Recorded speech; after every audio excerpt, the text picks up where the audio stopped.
And we are live. Ladies and gentlemen, I am joined by Devin Tracy, who was recently banned off of Patreon for the second time. He actually won his appeal the first time.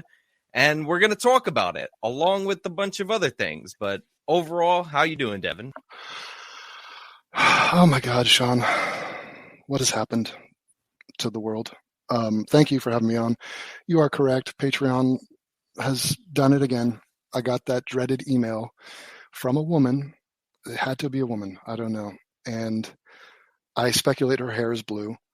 I know that you recently have discussed the purple-headed woman, Asian, over at that Vice thing. Wasn't that it? Yes, that I, in my first video, because apparently I can't see colors, labeled the blue-haired feminist. It's the same difference. I mean, I'd say purple is just an extreme shade of blue. But isn't it amazing listening to her do that pig noise when she says white? Or I can't even do it. I got to find that video as one of the things for sure. I mean, there's something really catchy about it, viral about it, because she ironically looks like a pig and very much embodies a pig when making that sound. And so I think that's the awkwardness. But I think she's getting like mini famous off that. Definitely like a celebrity F-list kind of fame. It's troubling. I mean, nobody's doing better off of that than Vince Dow. Like he blew up. He was at 19,000 subscribers the day that that panel came out, and he's almost at 100K if he hasn't gotten it already. Yeah, you reached out to him, but like, what does he do? He's like a college kid. I thought he was like 25 years old. He's like a college kid that does does some like YouTube streaming or whatever. He's been around for a little while, but they just bought him because. Let me date myself here. I think he's the second coming of William Hung. He has the similar vibe. I don't know who that is, so now you are dating yourself. Okay, William Hung. He was a Berkeley student, freshman, who went on a little show called American Idol. Type it in. Go William Hung, American Idol. It's one of the greatest song renditions ever. He spastically came out and sang a Ricky Martin song, and it was like iconic. But I mean, She Bangs. I do remember that. Exactly. She Bangs. Definitely. Oh my God, that is a throwback. Wait. When Ricky Martin sang that, he actually was pretending to be straight. Like, what is he talking about? She Bangs. Yes. Okay. He was doing that for a long time. Like it was a thing. And I remember it was considered like horribly rude to call him a gay, but it was still like the 90s and 2000s when that was like more acceptable. Who's gone crazy gay? Sam Smith. Like, he was very gay for a while, but now he's like, horseshoe gay. Like, he's so gay that he's just coming up with new words to describe how gay he is. He's getting peed on in a video. I'm going to cover that video. I'm going to do a reaction video to his music video where he gets peed on. Yeah. I've seen the clips of that. Unfortunately, it's interesting because he came out as gay, but it was like, it was back when you came out as gay and you were like, hey, I'm normal. Right. Like, I'm just a normal guy who happens to be into other dudes. And now he's like a they, them, like the whole thing. He went full in on the mixed identities or whatever you want to call it. Yeah. Did you hear him say they were talking about he wants to be a fisherman when he retires at some point and just fish, which is the weirdest thing ever. But somebody said, oh, you want to be a fisherman? And he goes, no, a fisher them. Literally says it twice. He says fisher them, like not like as a joke. Like, he doesn't want to gender fishermen. Oh no. Ban him. I know. Fisher them is probably the line. Like, that's where the sidewalk ends. Like, that's it. Like, we got to stop and like arrest people now. Yes, that's he's got to go with that. Like, that's a wrap. Oh my God. But Sam Smith is just, what's crazy is, to me, like, I'm from LA. I've seen a lot of gays out there, like West Hollywood, but those dudes were all super in shape, and like a lot of them are dedicated to their bodies. And so I don't understand, just because you're gay, why is that an excuse to be some sloppy fat dude? You know what? You are right about West Hollywood. I went there with I went there with a friend of mine who happens to be a gay. Great guy. We call this a boyfriend. Though. We call that a boyfriend. No. Okay. And he wanted to go to West Hollywood because we went to LA. And by the way, LA, I went probably when the homeless thing really started to become a huge problem, because I remember trying to parallel park in a space and there was a homeless person sleeping in this space. He was helping you. Yeah. Well, he didn't move at all. Oh my God. Like They run the I, joint. I know. I almost hit him, but I didn't even see him. I just felt like something was wrong because it's like free parking in I think it was off of Hollywood Boulevard or Sunset Boulevard. I don't even Oh know. God. It was near the Scientology thing, and I Mm-hmm. got out of the car and I saw him, and I was like, "Oh shit!" I almost killed this guy, and he didn't even know I existed. Like he still didn't know I was there when I was looking at him, like dead in the face. If you had killed him, let's say it was late at night, no one was really around, would you have just kept driving? Or are you afraid of like the security cameras and like the Yeah. CCTV kind of vibe? Oh yeah, it's a rental. Like you gotta take off. Like they're not gonna pin that on me. I mean, have you pre-thought this out, or would you be caught in a moral dilemma if you just like ran over a homeless dude? I mean, look, it's his fault. Like nobody told you to park in a free parking space. True. But Yeah, it's but gross, man. You should go downtown if you want to see like human refuse tourism. Just downtown LA is next level. I mean, it is psychotic how bad LA is. I don't know why I'm going back there. yeah, but to get to the West Hollywood part, so we Mhm. go to one of these bars, and every person in this bar, like I was like by far the ugliest person in the bar, right? And it Man, actually felt quite depressing. But every person in the bar had like superhero muscles, like from when they show up on set. Like they're in they tank look like tops, right? yeah, or no shirts at all. Like Yeah. digital, they look like digital muscles. Hmm. Like I was like, that's not real. Like you can't have that. I don't believe it. I don't believe it exists. God, Like it's a bunch of gays on steroids. It has to it's be. insane. It's insane. Like that's what it is. If you have a six pack, like I'm gonna call you gay. Like, or at least you're highly suspicious. You're in that camp. A four pack, you might be bi. Um, like it's just too much, man. It's like you're worshiping the male body, even though it's your own. It's still you worshiping the male body. I mean, So, if you think about it, it makes perfect sense because like mhm. gay dudes are dudes, so they're attracted to looks more than anything. Mm. So like they work super hard to make themselves physically attractive. And the weird thing is, it's like Sam Smith in this video, he comes out and he has all these like lean dancer gay dudes behind him, and even trans people because he's got to be uber gay. And it's like, Sam, you're aware that you don't look anything like your backup dancers. So you are telling us that's the model for attractiveness in a man. And it's like one of these things is not like the other. And the sad thing is, this dude is rich and famous, so it doesn't matter that he's a fat slob. And he didn't used to be. That's the thing. The guy's like 30 years old. What Right. I don't understand is if you're a multimillionaire and your looks are a part of your brand, how do you not have a trainer and a chef and like someone helping you out with that? Like, He just let himself go, and he's like, I have money. It doesn't matter. Like but he's going to essentially. go into a crate. Like he's on a course to be super fat. Like imagine 5, 10 years, Sam Smith. It's going to be a blimp at that point. I mean, Well, I, he could afford to get that taken care of cosmetically.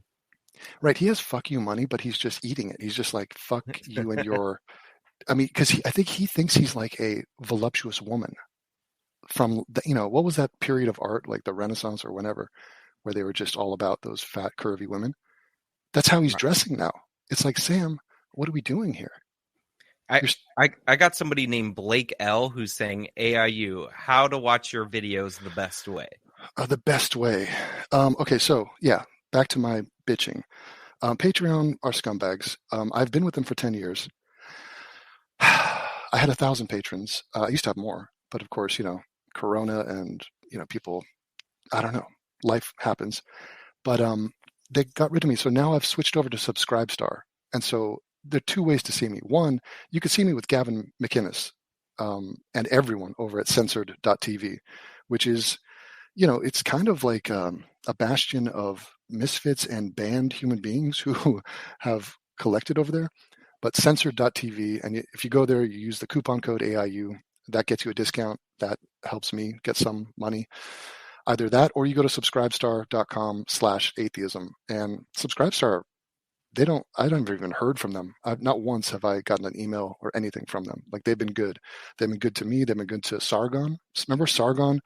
He Yeah. dropped an N-bomb, like not even in a bad one. It was towards a white dude. It was But towards like alt-right chatters. Like he was saying they were acting the way that they label black people, it, essentially. it was really crazy the way they did that. And It actually reminds me of, have you ever seen The Life of Brian, Monty Python? I've seen Monty Dating myself. Python, but it was a long time ago. Okay. Well, they have a whole scene in there where a guy's getting stoned to death for saying the word Jehovah. And he's talking about the word and he's using it like out of context, or he's just talking about having said the word, and then he says the word and then they stone him to death. And it's like, so that's the world we live in. But yeah, those are the best ways to see it. It's all HD. If you sign up at Censored, you get a ton of content, and those dudes are always cranking stuff out. Or you could sign up and pick a tier over at Subscribestar and hook me up. Otherwise, people like me will go the way of the dodo. Now you're Mm-hmm. also on Rumble, and you put out a longer video explaining your whole censorship stuff. That is linked in the description. Every one of his links is linked in the description, but it's crucial that you guys use promo code AIU if you go to Censored TV. Otherwise, Devin doesn't get a penny, and it gets you a discount. But yeah, like, go follow him on Rumble. Go follow him on Subscribestar. Pledge if you're a patron, and like, you were on Patreon before, and you're wondering where your content is. It's there. Like, so please sign up, but also follow him on his other social media stuff. So, Twitter. You can actually hear from him when stuff like this happens. Yeah, and I tried to explain my situation in 10 pictures. So I did that. It's on Twitter. It's on my Instagram. Because, I know people, for a lot of people, it's like, dude, okay, Patreon screwed you. I don't know the details. It is pretty messed up what they did. But like, for me, it's a devastating, sort of life-altering, life-ruining event. So I'm kind of panicked about it. Patreon essentially came in and protected my patrons, who are consenting adults who want to view my content. They're protecting them from me and what I have to say. That's how noble they are. Like, Patreon's falling on the sword because they think I'm a hideous human being who has said something terribly wrong. But here's the thing: it's so bad that they're afraid to tell me what it was that I said. And I'm sitting here going, how am I supposed to appeal this, guys, and give you my side of this if you're not telling me what I did to violate your terms? And the answer is, I didn't say anything to violate their terms, because their terms are like, are you calling for violence against people? It's like, absolutely not. This is the thing that I usually complain about. It's like, someone did something violent, I am complaining about it. I'm condemning them. Right. By the way, I don't know how you do it, Sean. I'm scrolling through this tweet thread right now, and these images are hilarious. Exactly. And I used AI to make these images. And, I'm trying to give you the elevator pitch of what has happened here. But it's so frustrating. They're literally ghosting me now for the last 2 weeks. And, I appealed once before, so I was holding out hope. And I appealed and was like, guys, I'm not racist. Some of my best friends are black. My middle name is in Zulu. My grandfather's a famous African musicologist. I love Michael Jordan, guys. Come on. It was like literally speaking their language, trying to appease probably like a 25-year-old blue hair. And It worked miraculously. But this time, apparently I said something about Emmett Till. So, I mean, I posted 3 videos about Emmett Till leading up to this banning. The last video I posted was about Emmett Till. It was about a guy communicating with the ghost of Emmett Till, and they had a conversation. And apparently something in that video displeased someone over there. I'm guessing she just saw the movie, the Emmett Till movie. Right. Well, it's also, you've been with them for a long time, and a lot of people, I've seen them on Twitter, are saying things like, hey, why were you even on Patreon and all that? But the thing is, it's like, you already were banned off of YouTube. So the way that you would connect with over 1,000 paying members of your audience is through Patreon. Like, if you could have ported them over to Subscribestar before, which you did try to do, it's not like you didn't have a Subscribestar, then you would have done that. The problem is there's like no real way to reach all of these people. Right. You're never going to get 100% to go over. And the thing is, I've had Patreon since 2013, and this has been like bread and butter how I pay the rent for a decade. And so I'm not a big fan of what they're doing, but look at their other bans. Like, it was Lauren Southern for, what was she doing? Like, blocking rescue ships in the Mediterranean. Like, it was kind of a bogus charge against her for that, but at least there was some sort of like, look, you're taking action that's harming people. I mean, it's whatever. What they did with Sargon was ridiculous, but they can't even tell me what I've said. And I know Well, what I say. It's the nothing's bad. the thing that, so like, I obviously I like Lauren, and like I would prefer for her to have not been banned from Patreon, but their argument there was that her behavior in the real world was the problem. And they said, this is the standard, don't worry about it, nobody else is going to get banned on frivolous charges. And then they banned Sargon for something that's not his behavior in the real world. Yeah. Like, Yeah, so like they totally changed it. By the way, somebody Rayfield Wright says, hey Devin, it's Rayfield, and then there's some Asian characters. It's kind of cold outside today. How is this possible? I thought AJW was just your other channel. No, but I mean, see, that's the thing. Sean and I have similar interests in sort of content. We have something in our DNA that things don't sit that well with us. Like, what would you call it? Injustice, or just racism, or just some of the messed up things happening in society. And there's sort of a hole in the market of people willing to call that out with precision. And so we've always had overlap and synced up like that. And I don't know how he does it. Like, this dude is like a magician. He's dancing through raindrops. He's not shying away from controversial topics. And yet he apparently has paid someone off, or he knows someone.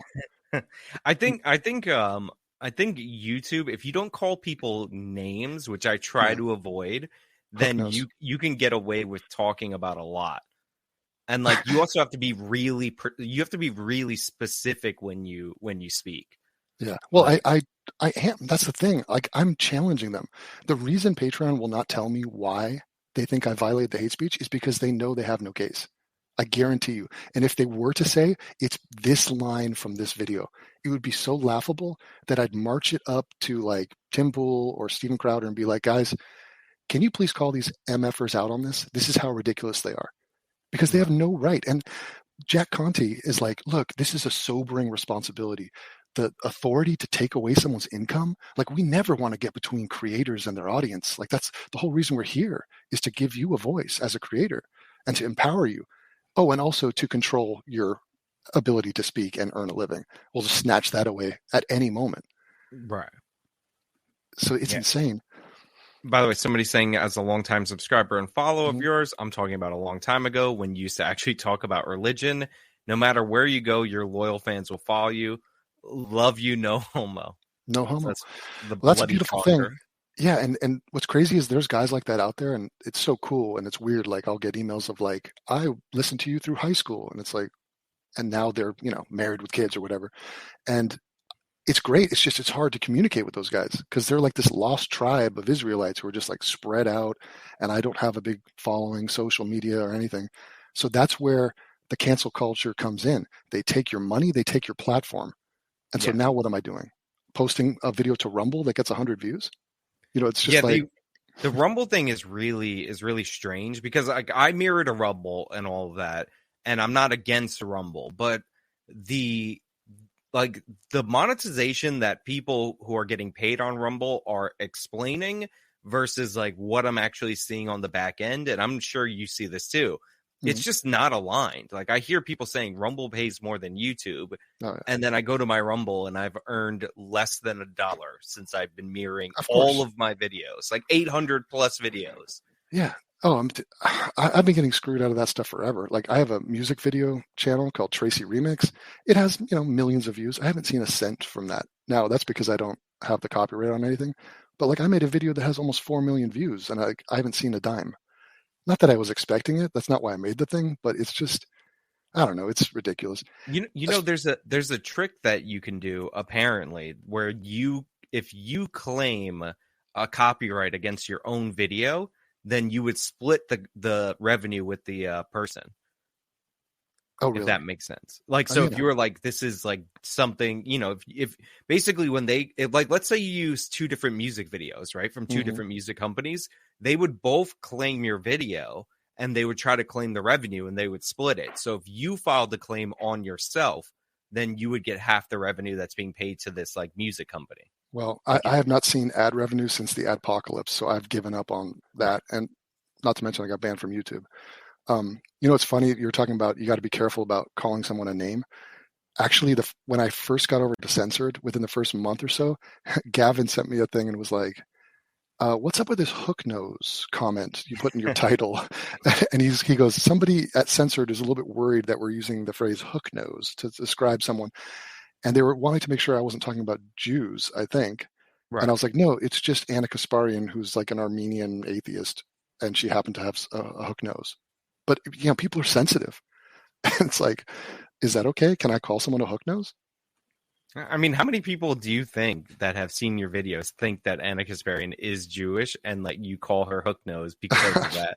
I Like, I don't know. I mean, Howard Stern has a guy who calls him hook nose all the time.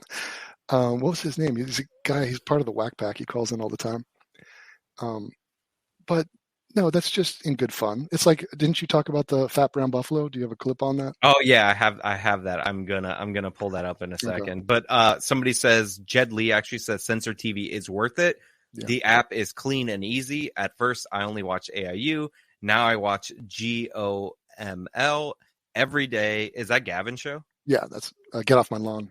Yeah. I'll get off my lawn and would stay subbed even if AIU sadly left. Yeah. Those dudes are good, man. Gavin and Ryan, they put on a show, man. They go to work. Like those guys are old school. He wears a suit. Like they plan stuff out. It's all like pretty top notch entertainment. So Yeah, I will say I'm a subscriber via Censored, and I do like the app. I'm like mhm. very cautiously scrolling through your Censored, David. I'm not David, uh, Devin, just because I'm terrified of yeah, you putting something in a my thumbnails. thumbnail No, it's all that mild. get me red flag. But you put the stuff on YouTube as like the preview. But yeah, you've been making videos on there. They've been great. I've been Thank you. I've loved the Censored because if you have YouTube, you have to pay for the rights separately to like minimize the video if you want to do that on your phone. And like I enjoy listening and all that, and it just converts much easier. So like Yeah. I always found the app works. And I remember you telling me Gavin has some like nerd dude that built the app for him. So Mhm. Censored is a great option. It is cool, and also like the freedom there. Like first of all, Gavin's not going to stop me from doing anything there, which is awesome. But also just I'm doing stuff there's no way I could have done on YouTube, and it's not like I'm saying edgy words. I'm talking about like I don't know, like covering a UFC fight. Like that thing would have been gone instantly, or music stuff like that. Like I just have way more freedom to kind of fully express myself. So that's been good. And for me, Patreon was really the last thing that I was always nervous about. And it was like sitting on an active volcano or something, and you just knew that those idiots would spaz about something. And the fact that it's over Emmett Till of all people, like I did 3 videos on Emmett Till, and the main points that I'm raising in those videos are the following. Number one, I'm against him being murdered. Like he should not have been murdered. And I say that multiple times, and there's a video compilation of clips of me highlighting that point multiple times. Right. Part two, I think I'm against sexual assault, as are you, right? I mean, this is like Yeah. basic shit. It's embarrassing to say this. I think he sexually assaulted a woman in a store in 1955. I mean, we have one account of it, and that's what she said. So why would I believe anything else? I mean, there's no evidence to suggest he didn't do that. Um, and it's like, so what? Let's say you disagreed with me about that, and you're like, actually, I don't think I think he's totally innocent. All he did was whistle.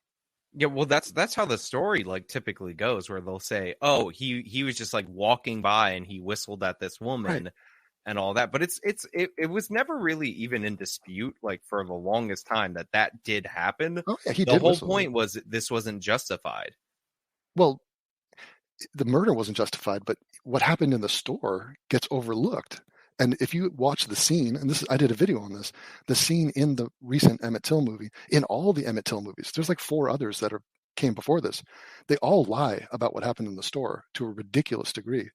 So for fun, go read her account, Carolyn Bryant's account of what happened. She testified in 1955. She wrote a book about it recently that has been leaked. It's the same account. And it's nothing like what is portrayed in those movies. And that to me is, disgraceful and astonishing. One thing that's interesting, this whole thing happened at night. So the sun was down. And she mentions this in the court case in 55. And in every movie, every single movie, they make it broad daylight, like Right. midday. And that's such a weird lie.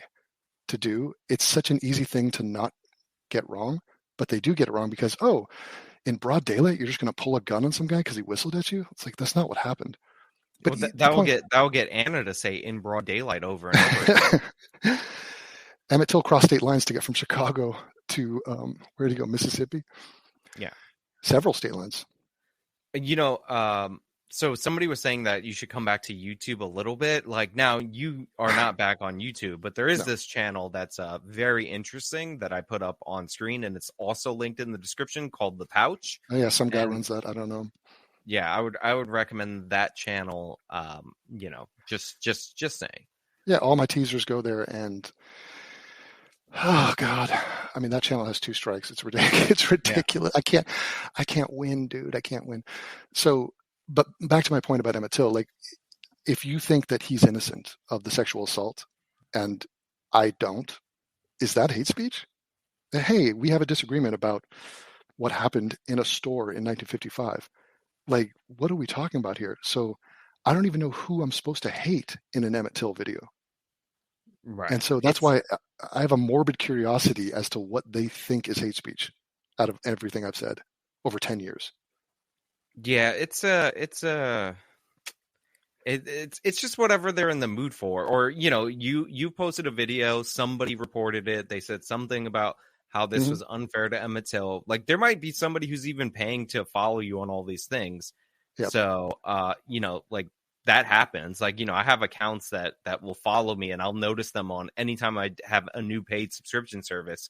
Like, I'll notice their accounts and all that. It's like, those people are obsessive and they report, and like, that's what they like to do.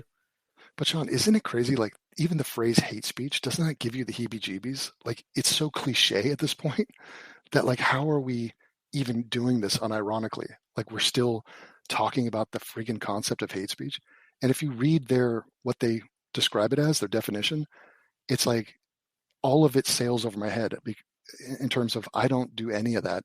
But it doesn't matter. What does it matter? They have the power, and they don't have to explain themselves, and I have no recourse, and I have no appeal. And they're just like, screw you, we're a private company.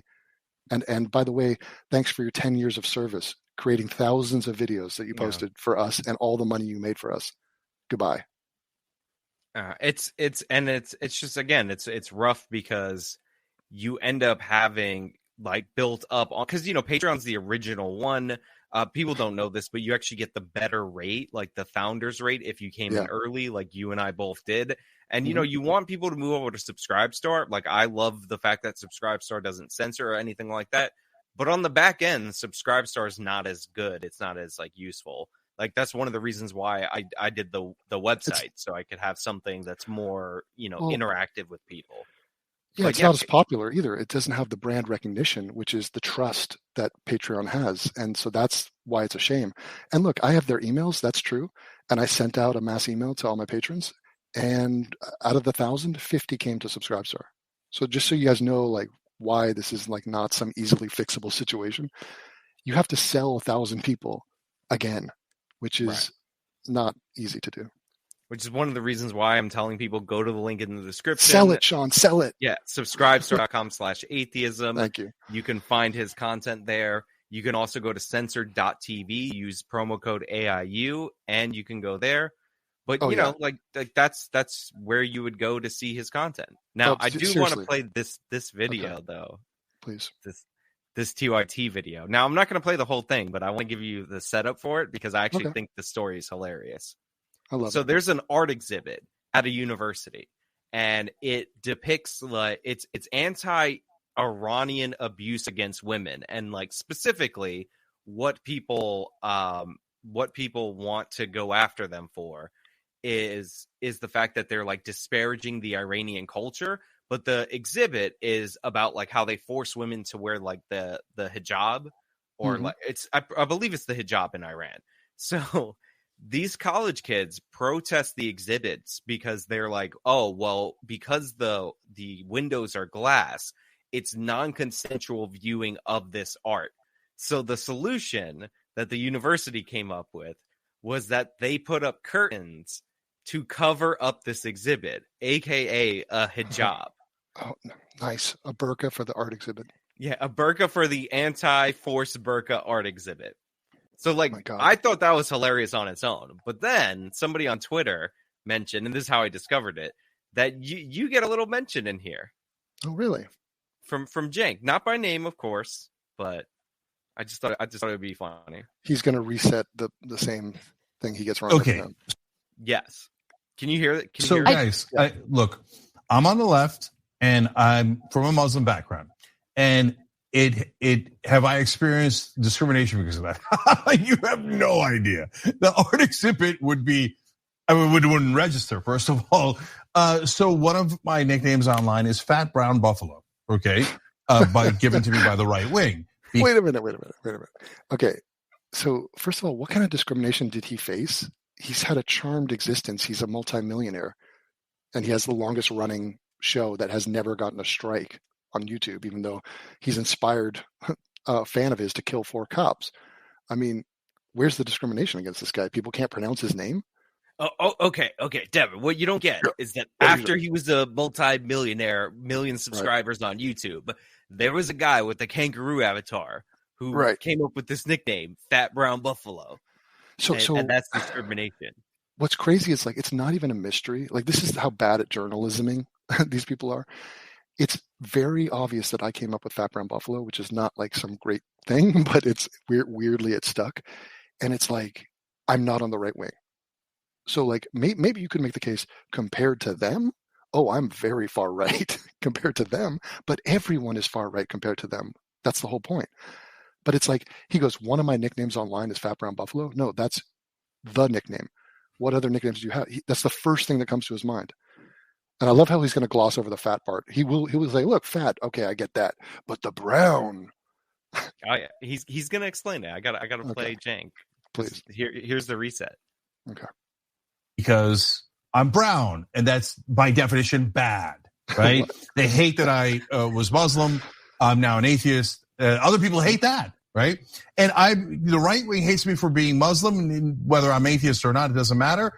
And by the way, the New York Times and other mainstream media, then when I talk about how, well, okay, but I grew up, I respect Islam, my whole family's Muslim, I protect Muslim American citizens on political issues nonstop, but I don't believe in Islam. The New York Times, he's offending Muslims. Okay, wait a minute. That was really weird how he only talked about the brown and not the fat and the buffalo. Like, those things were the insulting parts. The brown he took to mean bad, when really it's just descriptive. And all it was playing by his rules, where he calls everyone white. White cop does this, white mass shooter does that. So we're just calling you brown. So we're calling you by a color the way you call white people by a color. And he's taking all that other context or subtext, that's him putting that in there. And then him saying, oh, but it's because I'm Muslim. I'm not calling him fat, brown, Muslim buffalo. There's nothing religious about that. The idea that you care that he used to be Muslim because he's not even Muslim. Yeah. It's like, so he wants the victim points of I'm a Muslim. Culturally, I identify, so I'm oppressed, even though I'm an atheist. By the way, he called himself an agnostic for like 30 years, which is like the cringiest thing ever. And it's like, he wants it every way. He wants to, poor Jank, and he got a nickname.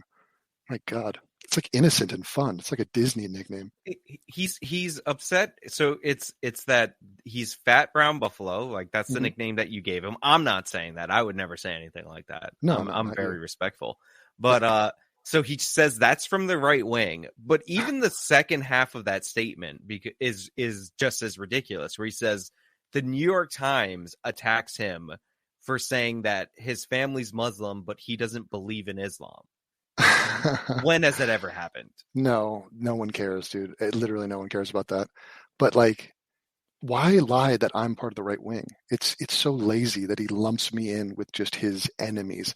It's like, what if he comes out and goes, actually, it's a left-leaning dude who's like an Obama Democrat calls me a fat brown buffalo? Then people are like, oh, well, then maybe the guy's got a point. Like, he's not demonized because he's a right-winger. You know, they just try to discredit their enemies by just labeling them the other. You're the bad guys. Oh yeah, you're gonna be a right wing Christian nationalist by the end of Jank telling the story. Oh, like, you know, that's how he rolls. But no, it's wild that he keeps bringing this up. So congratulations that you got this like nickname to penetrate into Jank's brain, because he's done this shtick a bunch of different times, like where he's like, the right wing called me this, and it's because I'm brown. I know. And it has nothing to do with the fact that like when a white person does something bad, TYT will go white cop, Yes. white lady, like whatever. It's like the key thing in that situation. Or even when a black person does something bad and they put in the thumbnail like a white like stock photo with the prison jumpsuit. Mm-hmm. All the time that happens. I was thinking about that the other day. Like, think about how many times whiteness has been referenced in pop culture or on the news in the past 7 years. Has there ever been a single time it was said in a positive context? Like, we're talking about like 10 million negative references in a row. And like eventually even the normie white people are catching on to, wait, why are you shitting on me because of my race? Is that not racism? And like they're so entrenched in like, oh, I don't want to talk about race and I'm sort of not about this. But like, yeah, this is getting a little bit ridiculous at this point. So it's just I don't know. Did you see the clip the other day of a couple of thugs who were harassing a guy at a restaurant and he called them a thug? This is a microcosm of what's happening in our society. They then got in the guy's face and said, I dare you to call me the N-word. Call me the N-word. Watch what happens. We'll knock you out. Now, that's essentially what big tech, people like Patreon, mainstream media, and mainstream culture is doing. They're saying, hey, white people, I dare you to say something positive about being white. I dare you to show pride in who you are and where you're from. Like, I dare you to say something that's off script. Like, tell me that Emmett Till did something wrong. I dare you. Now, you could be someone living your life. You're into whatever you're into. You have a personal life. You have a job. You have a family. But it might strike you as a little bit weirdly power tripping and a little bit terrorizing for people to challenge and threaten you and try to like belittle you and say, we're not going to let you say that word, or not a word. In that case, it was that word. But we don't want you to talk about any of these things. Otherwise, we're coming for you. Now, people might step up, and that might be fighting words for anyone. They might say, look, I'm not even interested in this topic, but I'm just not liking you trying to rule over me like a mob boss. Like, that's not cool. So to me, that's like where we're at in society right now. And they're doing it to generate the video. That's why the camera's directly in front of their face. And there's another guy. So there's this guy, Decoy Voice. He's an Asian dude from LA. He does short videos, somehow succeeds on YouTube with it. Really cool guy. And he was talking about how one of these guys who's like a 6'6" black dude goes up and he starts crap with people in public, films it to put it on his YouTube channel. And this is just like monetized harassment. And people are like, oh, he doesn't do that. That's ridiculous. He's like, no, he's in LA. I'm in LA. I've run into him in real life. So like, that's this guy's shtick. And it's just a monetizable like kind of thing. Like you can just do that now because, you know, it works. This is like Darwinism. If it works, it works. And they have no incentive to stop. So it's like if you get a video of somebody calling you the N-word and you're a black person, you can guarantee money. Like, you know, you and I both talked about that college girl, you know, obviously shouldn't have been drunk, shouldn't have been throwing punches and all that. But like the reaction to her saying the N-word to them in the moment was them laughing and being like, yes, we got you. Your life is over. And then all of a sudden, days later, after the video goes viral, the woman could barely speak. She's crying on television. Like, who are we kidding? Oh, she might kill herself. I mean, this happens all the time. You know, people get shamed and bullied, and it's just like a mob mentality. It's sad, and no one's intervening. That's the thing. So this behavior gets rewarded. But by the way, on the Young Turks, like, it's all fun and games. They're idiotic and sort of amateur hour, but like, you know, the fourth cop recently died from Gavin Long, their fan, and they got away with that. You know, they were not held financially responsible.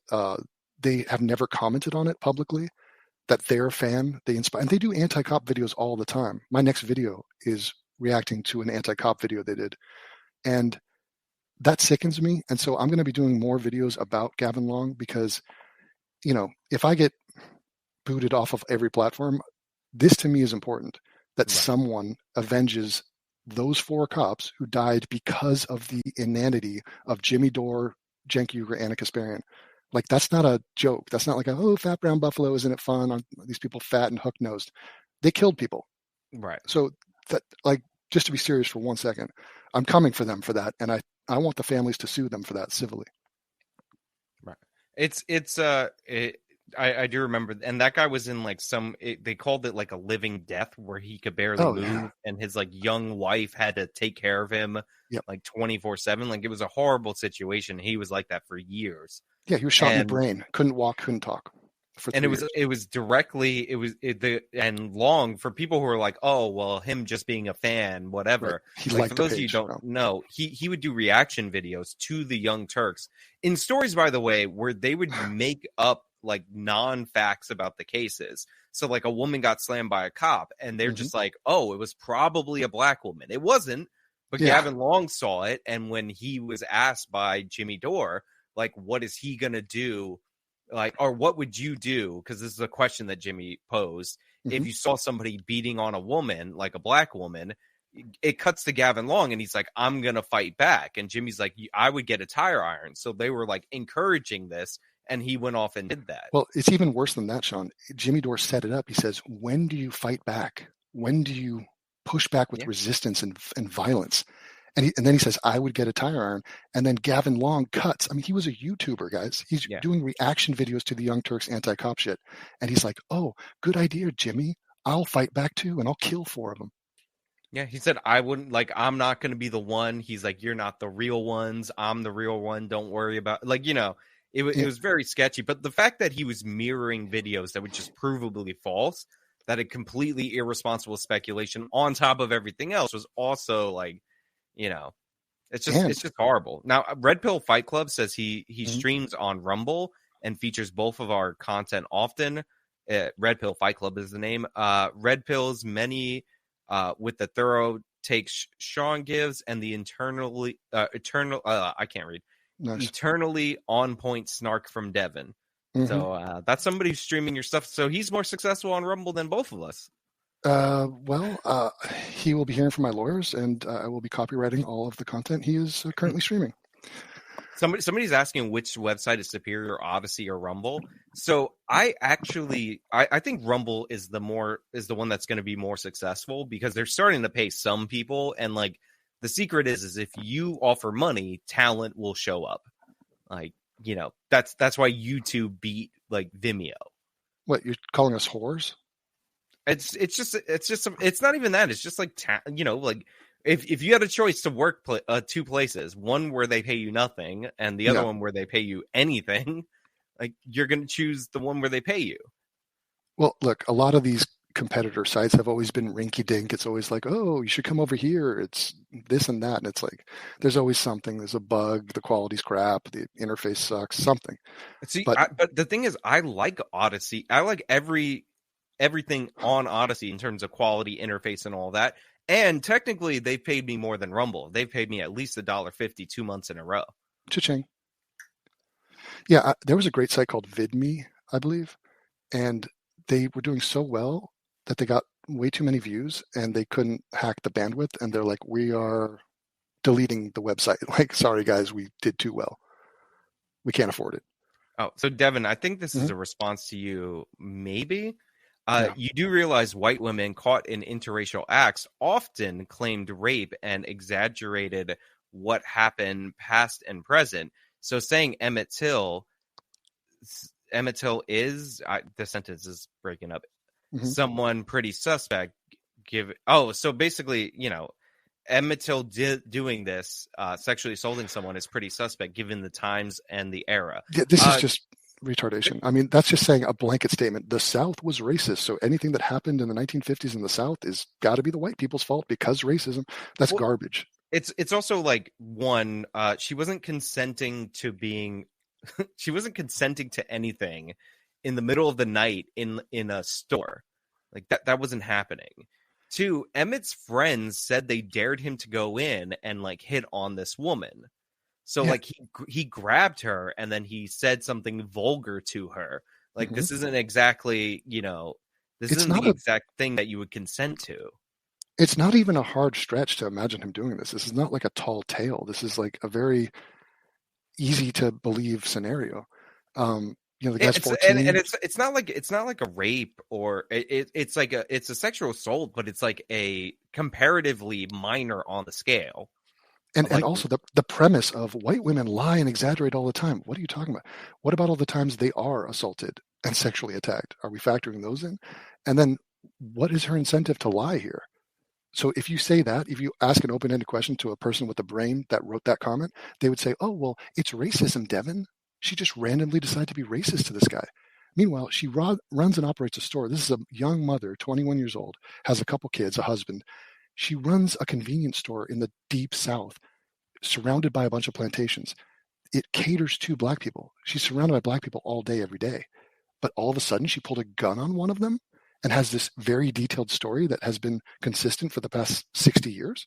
It's also that it happened, like the witnesses were like Till and like his friends that were outside the store. So like, why would she, if she had a consensual interaction with this person, right? Rodney Reed? Like tell this story that's not even like an ultra severe version of this kind of assault. And when there's like no witnesses, it's not like somebody's like, oh, I saw you making out with that 15-year-old. Like that's not realistic. Plus the mother talked about how he's from Chicago, so he didn't know how things work down in the South and all that. Like if you read between the lines of what people who are supporting Till are saying, even they believe he did it. Yeah, and again, the caveat is like, even though he did do this, he doesn't deserve to die, and no one says he did. And so Devin, it's like, do you remember an old video of yours featuring a crazy African American gentleman walking down train tracks? Gotta be more specific. With an yes, axe? I do know that one. Yes. And somebody wants you to re-upload it. Oh my God, it's somewhere up there, man. It's like I could find it. That dude was insane. That was also a TYT fan. I believe that was Corey Muhammad. Wow. Yeah, he's a psycho. But so yeah, she gets assaulted, and this woman wanted no part of this. She didn't even tell her husband. Like she was gonna just bury this. And she finally was like, okay, here's what happened in the store. She had no part in what her husband and brother-in-law did. And she's just like, I don't want any of this shit. Like I didn't ask to be sexually assaulted. But see, what is infused in that comment is a blanket white guilt statement of, Devin, let's go easy and let's give them the benefit of the doubt because racism. Right. That's essentially what they're saying. So like Rodney Reed did the same thing. Remember where they go, Rodney Reed attacked and raped and murdered this woman. Yeah, but look, it was a few years ago. It was a couple decades ago, and there was racism. That was the South too, Sean. There's racism over there. So I think people were just upset that she was having a secret affair with this dude and like fucking him at 4 a.m. I would say, like, the thing is with the Till, like, let's say what Emmett Till did was actually 10 times worse than what this woman claimed. Mm-hmm. That's still, like, none of us are making the case that what these adults did to this 15-year-old child is justified in any way. So, like, people who make the argument that Emmett Till is completely innocent, I think it's a perfect example of unbelievably stupid white guilt, because that's actually not relevant to what happened. Like, you don't need them to have target Till for no reason at all. Like, that doesn't make any sense. Exactly. Sorry, we have a dog here. Devin's being attacked by a wild pit bull, if you've seen those videos. And somebody says, as a regular Joe, Edgewise CL, who can't just send $5 a month to everyone a month. Actually, Devin talks about this, what he's competing with. I support Nerdrotic monthly, but eventually AJW and AIU are next for me. I would say, listen, if my videos right now are available for free, I don't have like a paywall content because I still have my platform. Like, if you want to see Devin's videos because they are behind the paywall, I would say support him before me. I mean, that's kind of what this whole stream is all about. Subscribestar.com/atheism. That was selfless. Yeah. If Sean didn't gain 15,000 subs every time I blink, then I would probably be trying to like do a rally for him. And like, I think Sean's going to be all right, guys. Like, but no, yes, obviously if the situation was reversed and he had been banned and I had a massive YouTube channel, I think Sean and my fans know that I'd be promoting him and shouting him out. But it just so happens that I got screwed. even though he basically says the same thing I do, but he's just a nicer guy. And so no one bans him. I'm telling you, those nicknames, they may be iconic, but they get you. Just like Slippery Sean to say that. Jesus. I can't believe how many people bought Slippery Sean shirts. Like profiting off of the mockery of towards you from others. It's it's just it's a terrible nickname too, but I kind of like it. That's how bad it is. Mm-hmm. Been with you since the days of mostly Atheism postings. I appreciate the new stuff very much. I donate from time to time and hope that helps keep your channel up and running. I'm hoping you're not sending it to PayPal anymore, because Devin also got nuked off of PayPal. Nuked is a mushroom cloud. I thank you, Mr. Message Writer. My only complaint is that you just sent Sean $20, and that's $20 I will never see. That is true. I gotta play this video right quick. Okay. Because you mentioned it earlier, and it's only 20 seconds, so like this is just wild. First of all, everything about this woman, I'm not about her. But wait a minute. Can you see the like count on that? That's the craziest like cherry on top of this. Well, the like count for here, like this Twitter, this is like catch up. So I don't know if they're affirmative or I would assume against. On TikTok, she's going around thinking she's an influencer now because she has a fan base. Like this is her catchphrase now. She keeps talking about how terrible the pig people are. She's 41 years old. That's ridiculous. Well, didn't you say that that 25-year-old Asian, you couldn't figure out how old he was? He was 19, not even 20. But wait a minute. Sean is an expert. He lives in and among Asians, and he can't put an age on them. That's crazy. Yeah. And it's like she's doing all, like the way she acts is like a child, and the blue hair and all of that. And, like, it's not like she's wrinkling, so it's like everything about her screams super young. And then Vince comes in a suit, and like he looks a little older. So I think at least 25. It turns out he's 19, still in college. Let me ask you a question. By the way, 19 was the same age that William Hung was, where she bangs. But how old are you allowed to be to have purple hair for you to still give it a pass? So okay. Full disclosure, she didn't have the full purple, but I dated a girl with purple tips, and I think she had them like just the tips of her hair, like were purple, just the tip. Yeah. She. So I think I stopped hanging out with her when she was, I want to say, 21. So the cap is 21. I could see that. I mean, it's like a sign from nature telling you this is a poisonous mushroom, like beware. But I guess it attracts the kind of guy she wants it to attract. Like otherwise, why do it?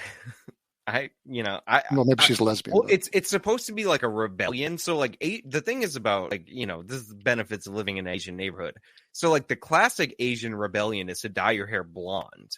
But this is like I have to make my hair as inhuman and unattractive as possible, so I dye it like a purple or blue or like a non-actual redhead color red.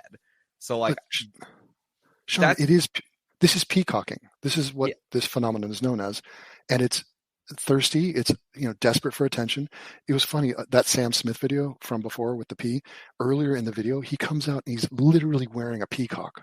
Like there's a peacock on his back. So he's taken it very literal. But like a lot of what we see online is just young people scrambling for a point and an identity and some attention. So we live in an attention economy. Everyone has an algorithm to maintain your interest. This is just a visible example of that deep urge that is never quenched, like that thirst that they have.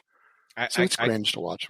I gotta play this though. But yeah, it definitely is like all about attention. And I will also point out, there's nothing more American right now than for you to just dye your hair this inhumane color and talk left-wing social justice talking points.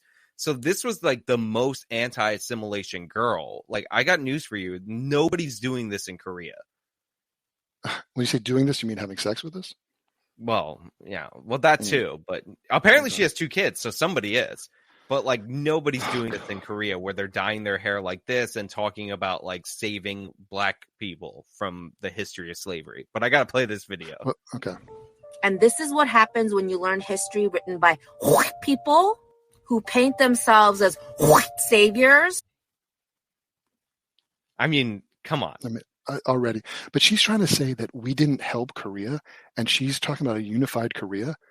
Like, what, are you North Korean? Like, the South Koreans are pretty distinctly different. I mean, culturally, definitely, even racially at this point. But like, how are you not going to say that America helped out Korea? It's indisputable. Like, not only did America like help Korea, but they kind still of do to this day. and rebuilt Korea. Like you know, they were hit real hard by the Japanese. By the way, I can't remember what country beat the Japanese in World War II. Okay. It just eludes me right now. But they were hurt by the Japanese until a random nation ended up defeating the Japanese and dropping 2 atomic bombs and liberating the Koreans. Then we send soldiers to go die in the Korean War, which was very unpopular in this country. We split the nation, and you look at North and South Korea, it's like, you know, there's no contest. Yeah, it's weird. And to this day, we have their back. Like, we're their allies. But also, I like the equating of America to just white people. So her hatred towards whites just is now like as if there weren't people of color fighting in Korea too. There were a lot. So I like that one. We also fixed Japan. Like, you know, I was gonna do a video on why we failed in Iraq and Afghanistan. And one of the reasons why we failed is because we let them write their own constitution. So like in both their constitutions, they have this provision where Sharia law takes precedent over the constitution. So like they can have a court that will override laws, even if they're in their constitution, if it conflicts with Islamic law. The Japanese had that kind of system with the emperor, who's also a religious figure. And they put forward a draft constitution in World War II, or at the end of World War II, that basically kept everything the same, kept the emperor in place and all that. And Douglas MacArthur, who was the commander of our armed forces in Japan, said no, and he basically rewrote their constitution. Like, it's the most undemocratic thing possible, but look at Japan right now. They've done very well, and we took a very particular course post-World War II. I think Tom Cruise had something to do with it, Last Samurai, something like that. But yeah, you raise a good point about the Iraq, such as the maps. Because white supremacy tells them they're the good guys. Korea's biggest heartbreak is our history of being torn apart into 2 separate countries for white people's fight for world domination. Hold on. And how did we tear them apart? Like they had no internal problems? That's like saying we tore Vietnam apart. It's white people were nearby. I mean, forget what side they were on in the war or anything like that. Yeah. White people, as in America, and therefore it's their fault. Meanwhile, again, Korea was self-governing for a long period of time until they were taken over by the Japanese. Then some country, I don't know, United States of America maybe, defeated the Japanese. And yeah, there was some destabilization that went on in Korea, and that led to like a communist revolution starting, which of course was backed by the communist Chinese, who of course backed the most like authoritarian regime. And there's a reason why North Korea is significantly worse. Again, the whole peninsula would be North Korea if not for us. Like, it's so ridiculous. Yeah, and what's great is that we lump them all together as Asians in America, which is, kind of sloppy, lazy, and it overlooks every cultural and distinction that they have. But if you want to see racism, go listen to a Japanese person describe a Korean, or a Chinese person describe a Japanese person. I mean, they're the most racist people ever. And it's like, what her problem is her perspective is, as a severe minority in America, she feels otherized, and she doesn't like to be a minority. You'll never hear a minority say that, but it is so fundamentally true. They're just like, look, I don't want to be in a white majority country. That's why I have all this vitriol to white people. Yeah, and the thing is she was actually born in Korea. Like, this kind of attitude usually comes from next-gen immigrant. She was born in Korea. She probably speaks Korean. Like, feel free to go back to Korea. Like 98% like ethnic Koreans in Korea. Yeah. You're telling me she's a mom, she has 2 kids. What's the acronym for mother I would not like to fuck? Oh. It's not as catchy. It's not as catchy. It's just too long. Milnif. Somebody saying they're wearing the Slippery Sean shirt right now. Somebody joined your bald tribe last weekend, so that's You know good. what? I like that. I recommend shaving in the shower. Go with they have good electric razors. You can do that. It's just kill 2 birds with 1 stone. And welcome. And also shave downstairs too. Don't stop. Clean it up down there. Go completely hairless. I would say, do you know the Mecha Wing Zero says that this pit bull owners are in denial about how dangerous pit bulls are, and it reminds him of other crime statistics. Do you have any commentary on all these videos of pit bull attacks going around? I think there is a actual argument to be made, but the pit bull analogy is really interesting in terms of hate speech. So if you're against dog bites or dogs biting kids, tends to come to the forefront because they do severe damage and kill them sometimes. Isn't that a valid thing to be concerned about? So why would people throw up roadblocks and be like, hey, person who's concerned about dogs killing children, what's your bigotry all about, bro? You keep talking about pit bulls. Why are you talking about them like that? I'm like, well, they do it disproportionately. So we have to draw attention to them because remember, we care about dogs killing babies. That's a thing. And it's just so weird how we just lose the plot and just veer off course. And it becomes about this person's fake, fabricated racism or bigotry towards pit bulls, towards bleeps. It's just people, wake the hell up. This is morality 101. This is not even that complex or interesting. Should go without saying. I get that people are like, oh, you should completely ban the dog breed, right? And, a lot of apartments, and they already do that. You can't have a pit bull in certain places, across the country, because they're considered to be very violent dogs. And, maybe that's a little bit too far. Maybe they have a purpose and all that.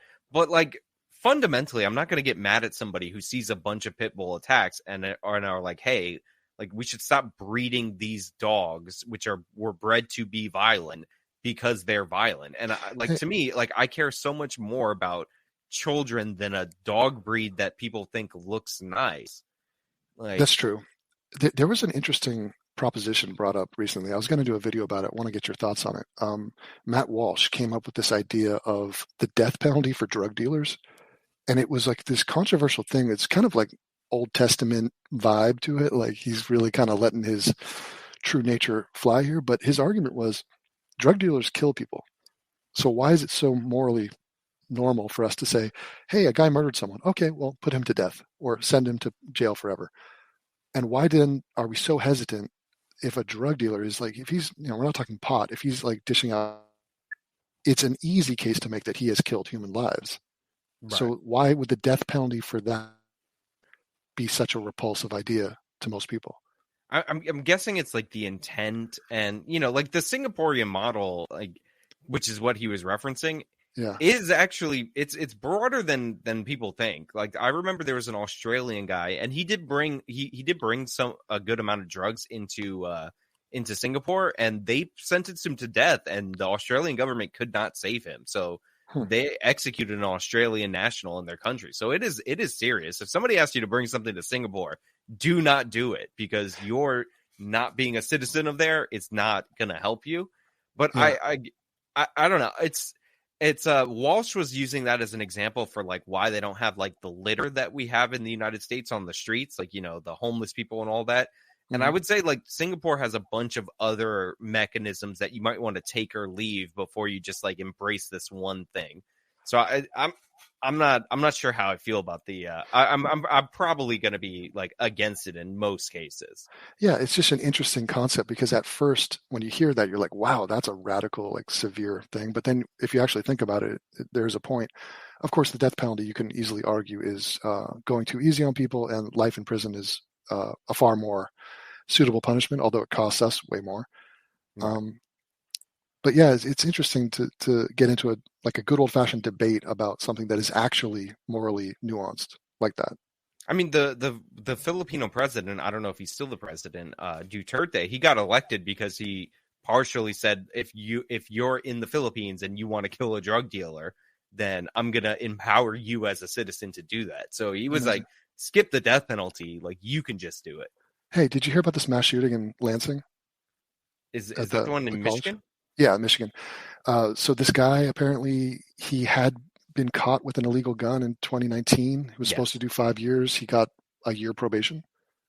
And they let him plead to a misdemeanor, which is even more crucial, because if they would have got him to plead to a felony, then felon prohibited possessor. But it was an illegal concealed carry what he got pulled over for. It's a severe thing, and this is exactly what I'm talking about. To help the gun problem in America is we have to double whatever the punishment is for an illegal gun. So instead of 5 years, he should have done 10. He turned out doing 0 because there's a Democratic DA over there. Yeah, right? it was a progressive DA at the time who downgraded the charges. And she's all about that. And I've been watching interviews of her, and she runs on this. She's proud of this. Like, her goal is to depopulate the prisons. And it's like, well, when you do that, you put the criminals in society, and she's not going to go to the victims of the people that guy went out and killed. She's not going to talk to them. She's never going to be like, my policy got that guy out of prison. He killed your family member. Sorry. Like, she doesn't even feel the need to do that. No. It's kind of scandalous. Somebody super chatted Nicholas Turcoti, and he said TYT told him that you were paid by the Russians. Is that true? I wish, dude. I'm getting paid by nobody. I just got banned from Patreon. Sean's going to retire with all these super chats at the end of this. But the point of the video is, or the stream in part, is that you go to the link in the description, subscribestar.com/atheism, Bingo. And you sign up on Patreon. I'm sorry, Subscribestar, because Patreon banned Devin. And somebody said that's his kind of poison mushroom. I'm assuming that's referring to the Korean lady. So maybe he's into her. Somebody will do it. Yeah. Dude. We know. But I will say the fact that the guy could have easily been in jail at the time of this crime it's just absurd. But like, how many times are we going to see that before people realize that letting all the criminals out brings all the criminals, like, keeps all the criminals out in the street to reoffend? So, Sean, what is it? Because like, those voting districts that put those kind of people in, those progressive politicians in, they're so democratic that they think they're doing the right thing.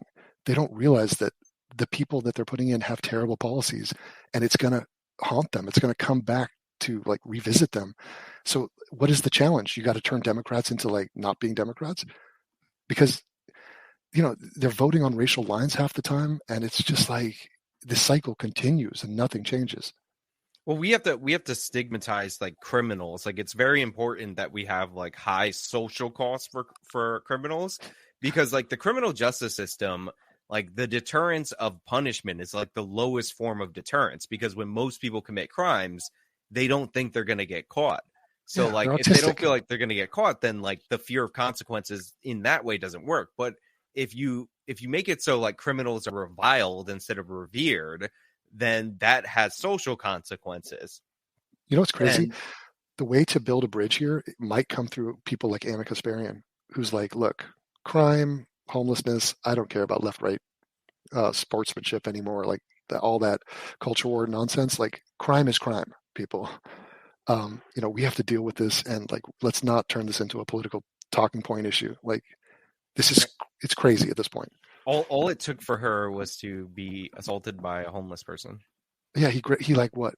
Grinded up on her butt. If you watch the Ben Shapiro thing, she actually explains it in a little more detail. She's walking her dog in her neighborhood, which is a nice neighborhood, and she goes and bends over to pick up poop, and a homeless guy comes up from behind her, and apparently he was with another homeless guy, and he's fully saluting, if you catch my drift, and he just starts humping her. He grabs her by the waist and starts humping her as she's bent over.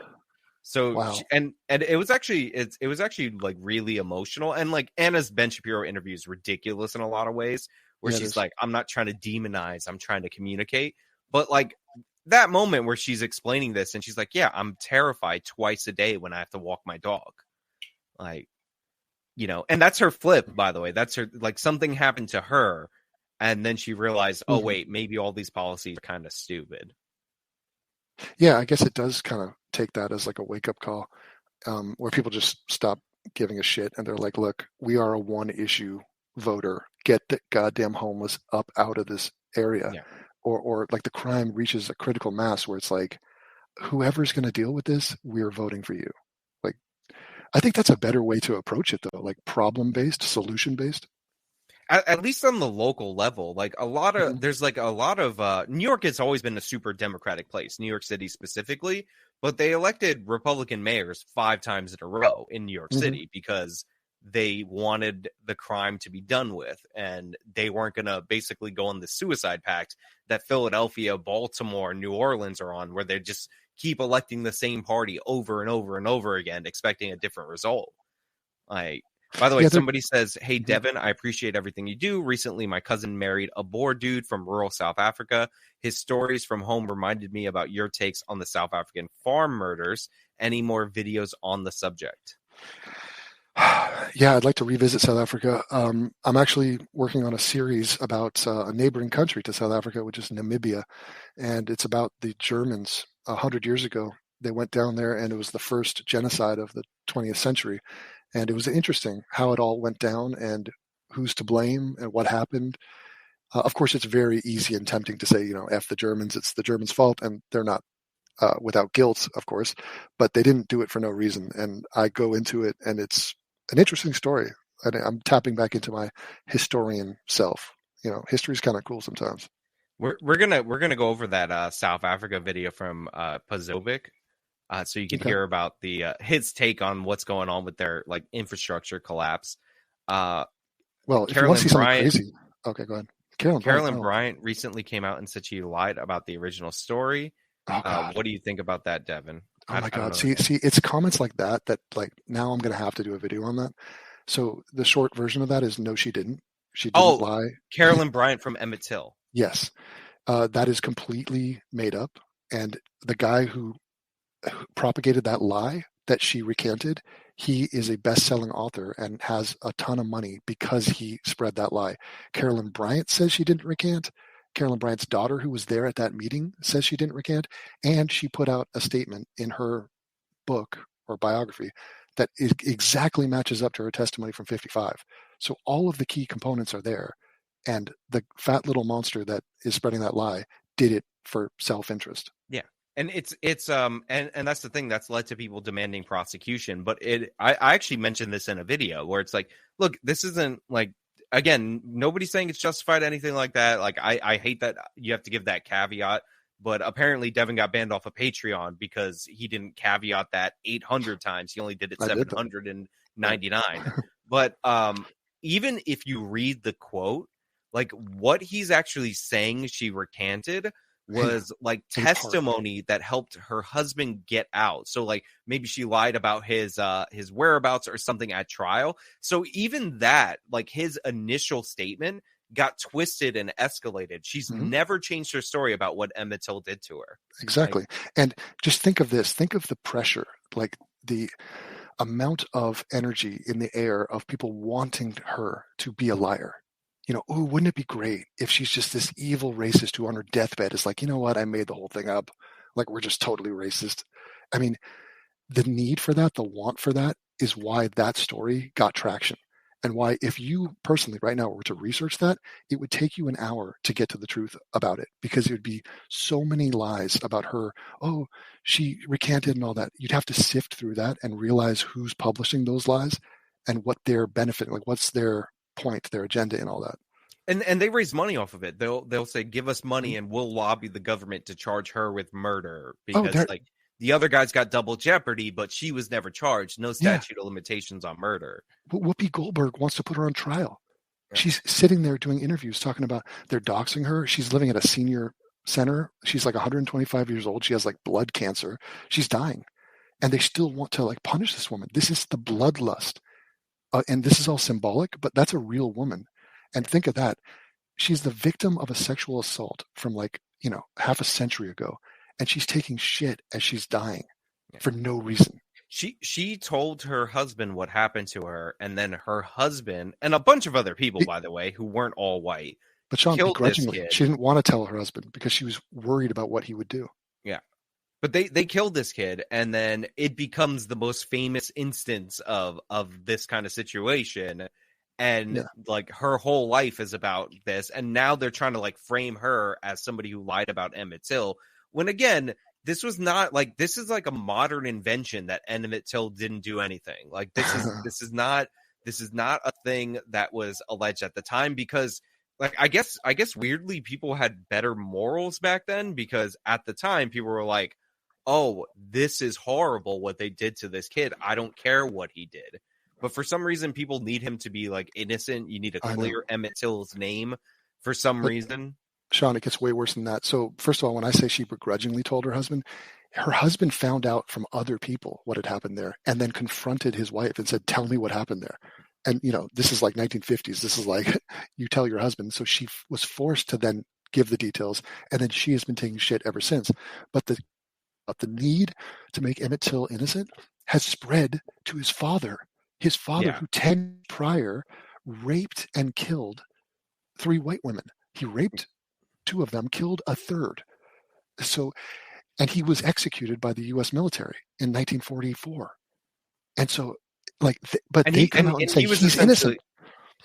He was essentially forced into the military because he got arrested for another crime. I forget what it was. It was domestic violence against the mom. And they said, we're either going to throw you in jail or come out and fight for us. It was out in Italy.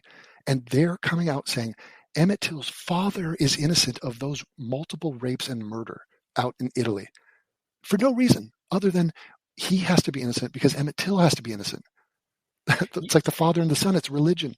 You know what's funny about this? It's like none of us have ever seen a unicorn because they likely don't exist.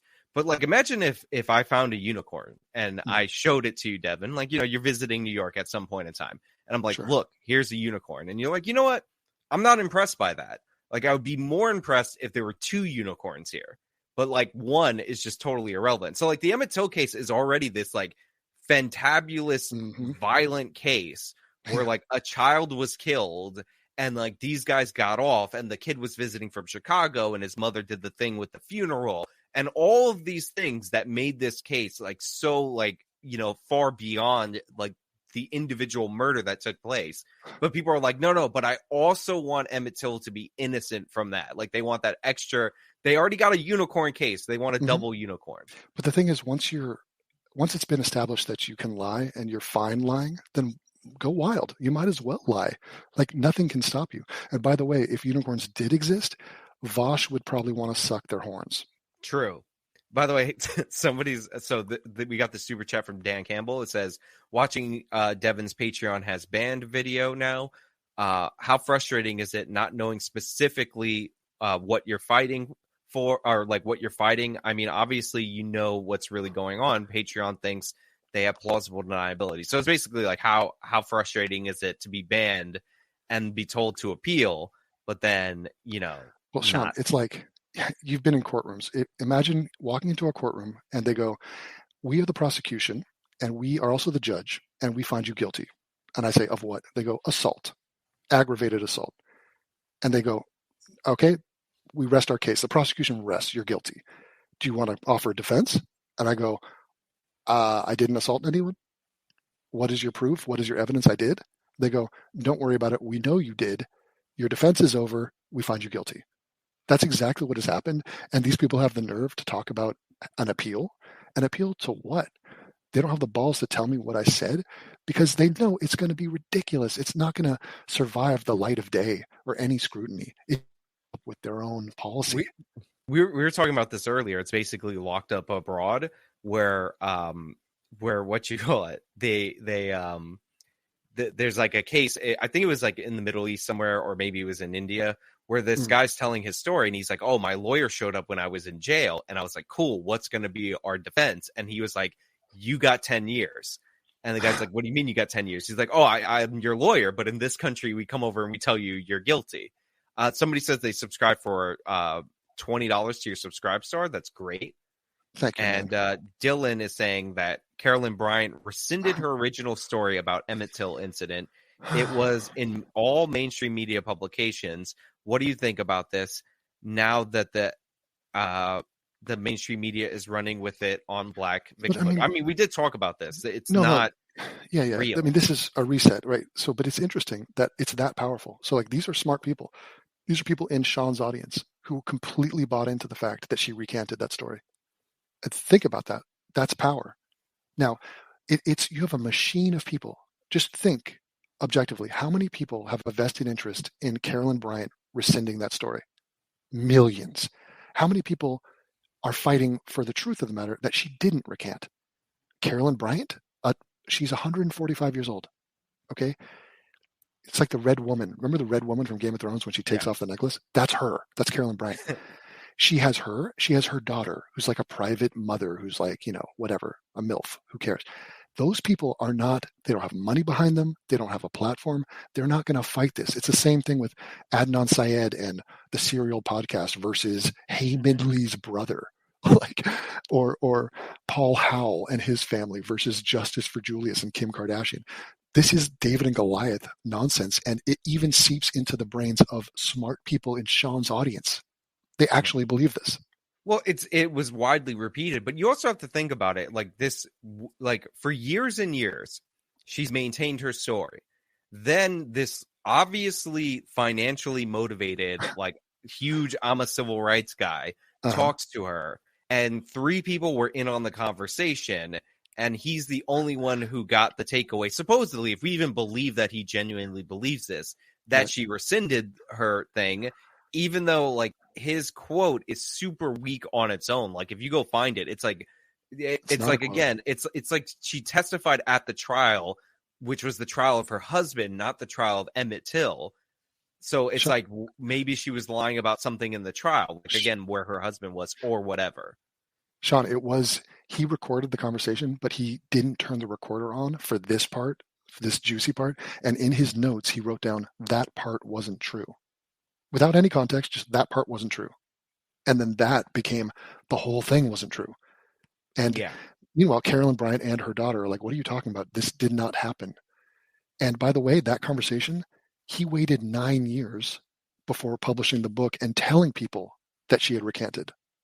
9 years. He was waiting for her to die, but then this woman like lives forever, apparently. Right. Because now she didn't die, and she releases her version of things, which completely spits in the face of this recantation. Is that a word? Yeah. Somebody said, when am I going to talk about the Matrix trying to destroy Andrew Tate? Look, I don't know a lot about the Andrew Tate stuff. I'll wait for like some evidence to be presented. Like he's being held in Romania. I'm not a fan of Andrew Tate. I don't like these like pickup artist types, like in general. So like, but I wouldn't let that like bias me if like I could actually see the case. The problem is Romanian courts. Like, you got to take Devin. You want to step Andrew in it Tate. with the Tate boys. Look, I feel like he's just another byproduct of the louder and more extreme you are, the more entertaining you are, and it's like, he's a caricature and he's done well for himself. I guess he has somewhere in there a message of positivity, strength, and sort of vitality. Like, hey man, go out and earn and be strong. So there's something good, but if you leave out all the cringe and all the misogyny, I guess not a fan. I would say the most interesting thing about Andrew Tate and his brother being arrested, and we got to play the South Africa video, but I have to pull up this image because I find it so amazing. Okay. How do I? Let me see if I can open. Yeah, no, I don't want to search the image. Damn. Look at this. I gotta figure out how to just open the image. Yeah, I'll hum the Jeopardy theme song as you boomer it up. Okay. I gotta pull up this image because, like, look, I'm not saying like that Andrew Tate guilty based on this, but I am gonna say that it doesn't look good, based on this overwhelming evidence that I'm about to present to you guys. But didn't he have some like webcam business, and they're trying to call that sex trafficking? It all sounds a little bit flimsy. Okay. So here's the thing: is like I'm not saying Andrew Tate is guilty, but like this is Andrew Tate and his brother. They're the 2 people that were arrested.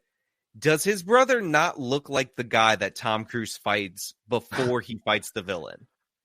These guys are the first round of security when Liam Neeson shows up in an Albanian suburb in France. Like they're getting killed. That's the biggest problem though. Like they this evidence is kind of like irrefutable.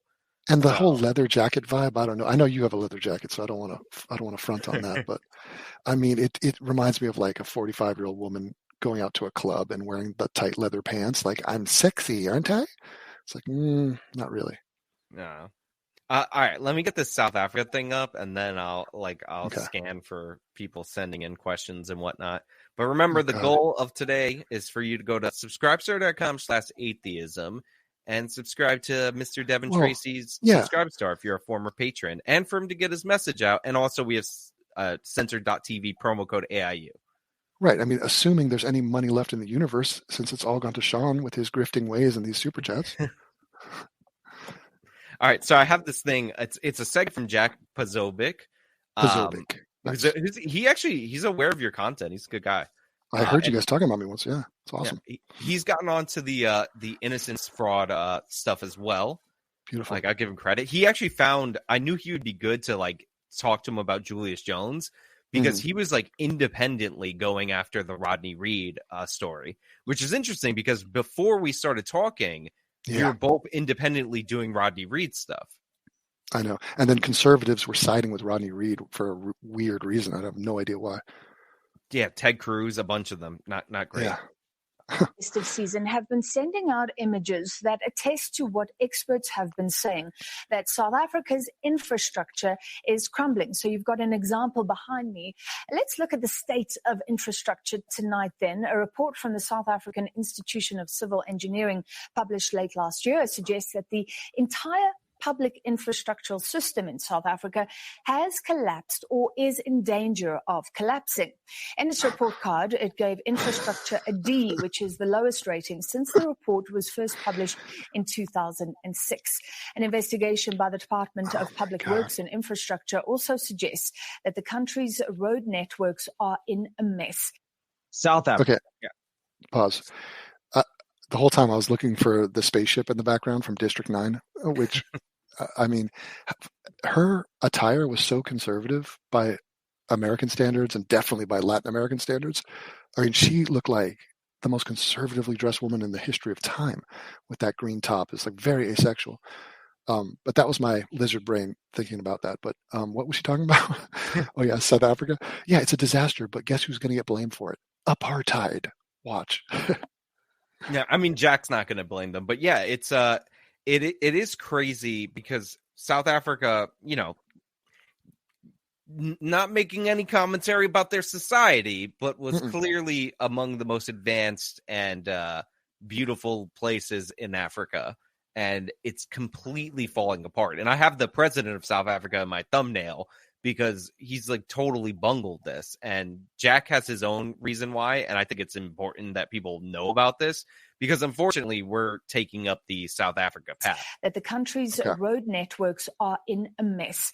South Africa. Country is in a complete state of collapse. Interestingly enough, our country is also beginning to see the collapse of complex systems. How could this be? Why could this be?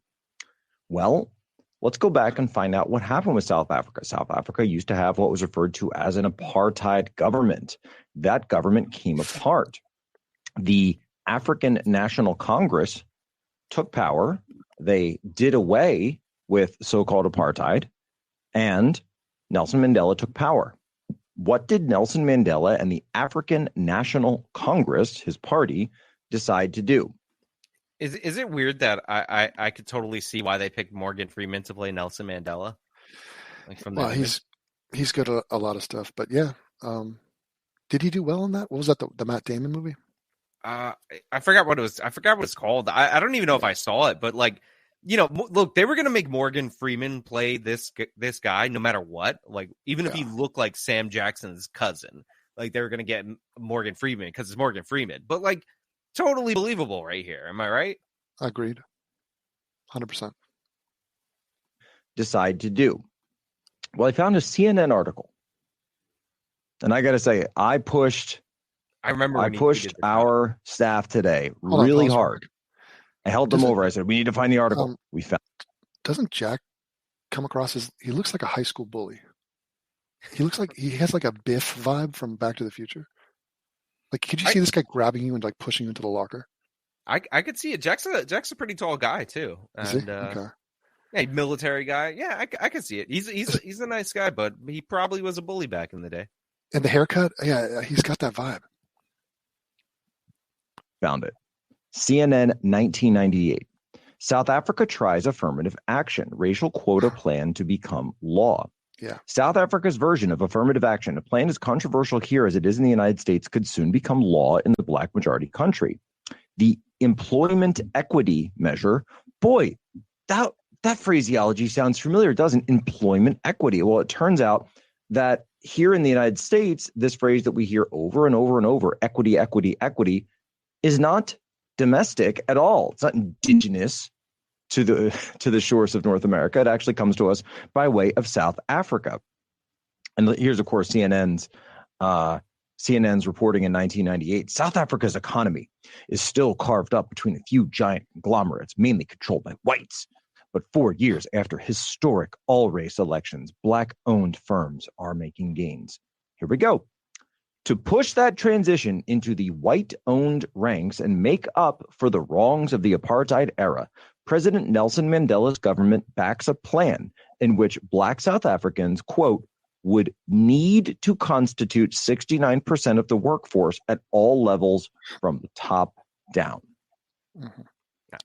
Yeah, that was a disaster, and we're talking about like everything. So like civil engineering to farming, they needed the percentage in those fields to match the demographics of the country, and the results were a disaster. But no one's going to call it out. Although you could look to Zimbabwe, right next door, and the exact same thing happened there, and they're even worse off. Isn't it crazy that so Zimbabwe totally fell apart once they started seizing farms without compensation, because when the government starts taking people's property without even paying for it, then nobody invests in that country because their property could easily be taken next. And the fastest growing party in South Africa is the party running on that policy that failed in Zimbabwe. It's so wild. Yeah, give us the land, and they get their rah-rah moment.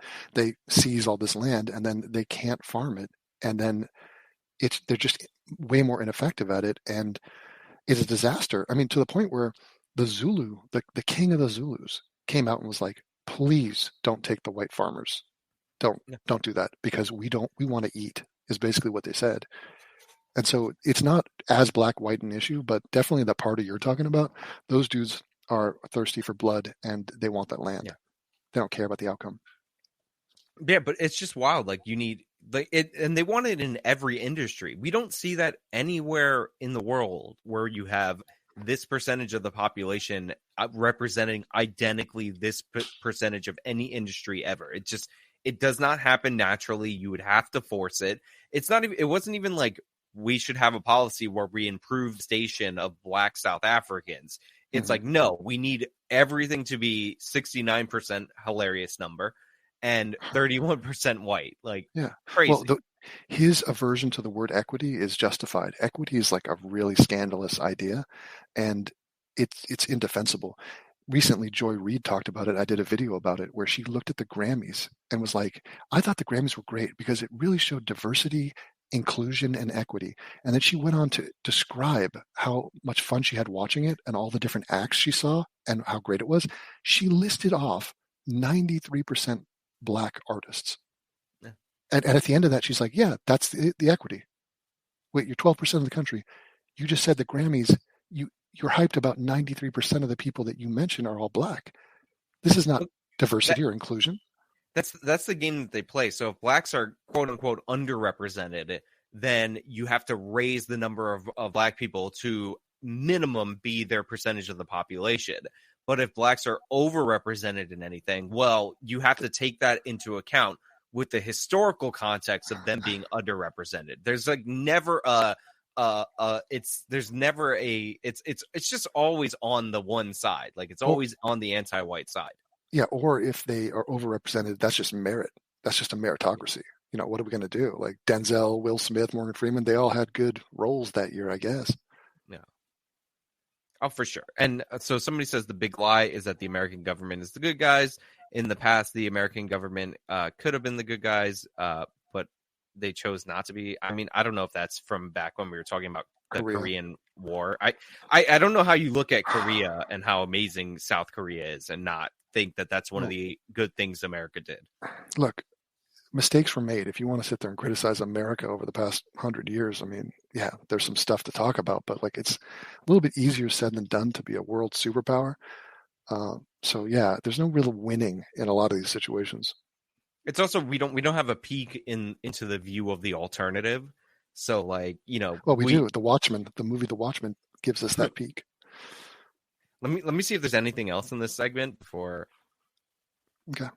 Forced race quotas onto South Africa. Force them onto a country. This is what Nelson Mandela did. And this is what his successors have done. Hold on. Is that a crab on Now his let's back? go to a reporting from CNN. Go back. It looks like a killer. It looks like one of the prawns. Oh, it's like It's a chair, but it looks like something is eating Mandela's brain. it looks like a weird throne, like from a fantasy book. It looks, now that I look at it, it looks like a dick and balls, like a sculpture of a dick and balls. Yeah. Again, Morgan Freeman, I could totally see it. Yeah. And it's like, what's crazy is you could walk up to a far leftist and be like, hey, South Africa is racist. And they'd be like, yeah, I totally agree. And you're like, no, I don't think you do agree. It's racist, not in the way you're thinking. It's the other way. It's a scary thing. So, they already have a culture of like blaming the white minority for everything. Of so course. They had this water crisis that they were warned about in Johannesburg, I believe. And they had like 10 years of warning that like, hey, you're going to run out of water in 10 years. Like you should do something to, like change up usage, think about water recycling and all that. Did nothing. And then then all of a sudden they have like this polluted water and like diminishing supply and all that. Like that's going to be blamed on the white minority. And when a majority country that's in control of the government starts scapegoating a minority population, like that typically leads to disastrous scenarios. So like I would be moving out of Africa if I were a white African.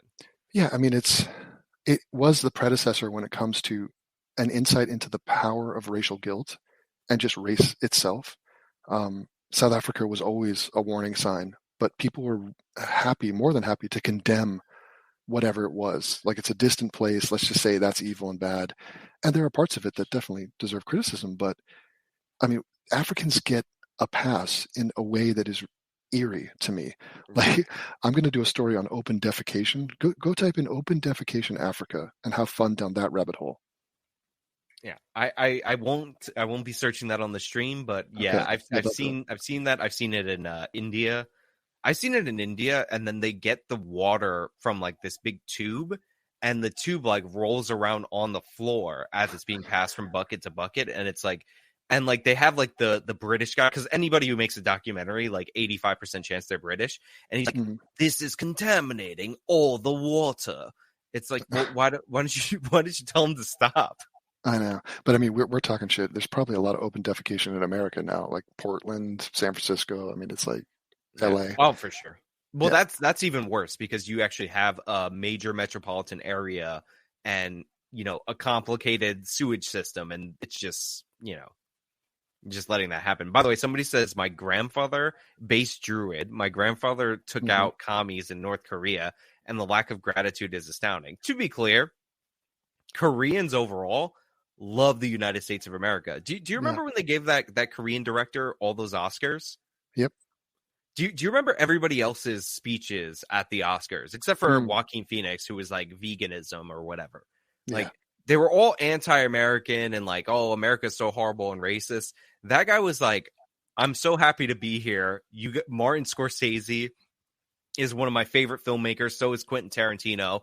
I never thought this moment would be here. It was like seeing somebody grateful at the Oscars was like something I actually did cherish. So even though like people are like, oh, it won because it was a foreign film, it's like, well, he didn't blame America for anything. Yeah, no, that's wonderful. Like Parasite and Squid Game too. It's a nice little relationship we have. And even K-pop, what do you think that is? The whole thing is a love letter to Western pop. I mean, all those people were raised on American culture. I'm not reading that other super chat. Somebody asked if Emmett Till got street justice, which, geez, it's a reference to that Ethan Liming video. I think. Okay, but I mean, I don't even think that is. No, it's definitely not. No, but who would consider that a fair thing to do?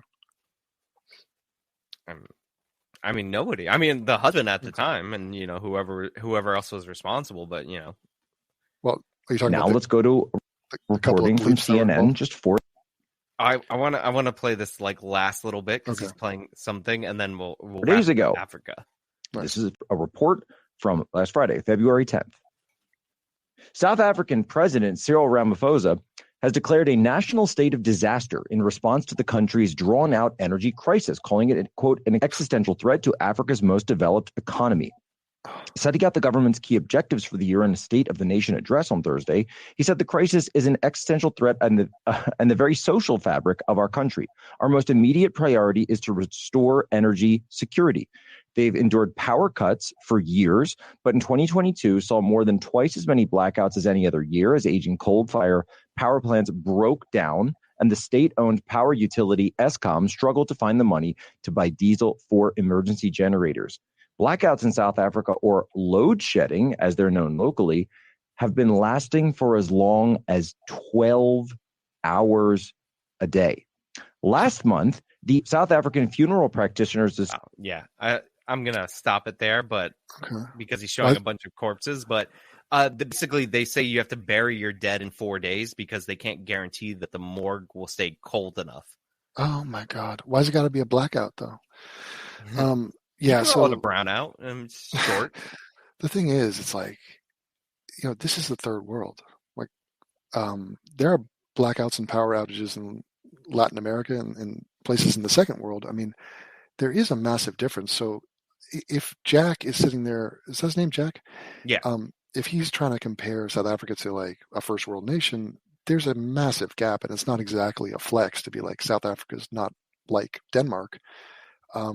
You have to compare South Africa to South Africa, but even if you're doing that, they're doing bad. Like it's gone downhill significantly. It's wild because they're the most advanced economy in Africa, and that's like that's basically the corpse of I mean, let's be real, the white South Africa, like Of that course. government is still the most advanced economy in Africa. And again, like you have coal-fired power plants. Like people know that these don't last forever. You have to replace them. You have to do maintenance on them, and they're not doing it. The plants are malfunctioning, and they don't have a solution for it. It's just, Well, what I find interesting is that, like, I have family in South Africa. Obviously, my family comes from there. But most people that talk about South Africa, they don't care about it at all. Like, they might dip their toe in it to make a point, like, screw whites, I'm against racism, I'm against apartheid. And they want nothing to do with it. Like, the facts on the ground, the corrupt politicians that are there now, the murder rate there, which is insane, the baby raping going on, like there's a number of things that are atrocious that if you actually did care about human suffering or South Africa and the people there, you would dive into and condemn a bunch of people that you're not willing to condemn because you don't want to get messy with it and you don't care. Have you ever seen this video of this British documentary filmmaker? His name eludes me, unfortunately, at the moment, where he interviews people. He interviews South Africans, and this guy comes up to him and he asks him about like crime, and the guy's like, I kill people. He's like, I cut somebody's throat. And he's like, just looking him dead in the face and saying that. And like they cut to the British guy narrating later, and he's like, oh, this guy was obviously joking. And I'm like, dude, does your threat assessment like system in your brain not work? Because he looks like he's gonna gut you while he's saying this. And you're like, oh, what a joke. There's like no hint of a smile.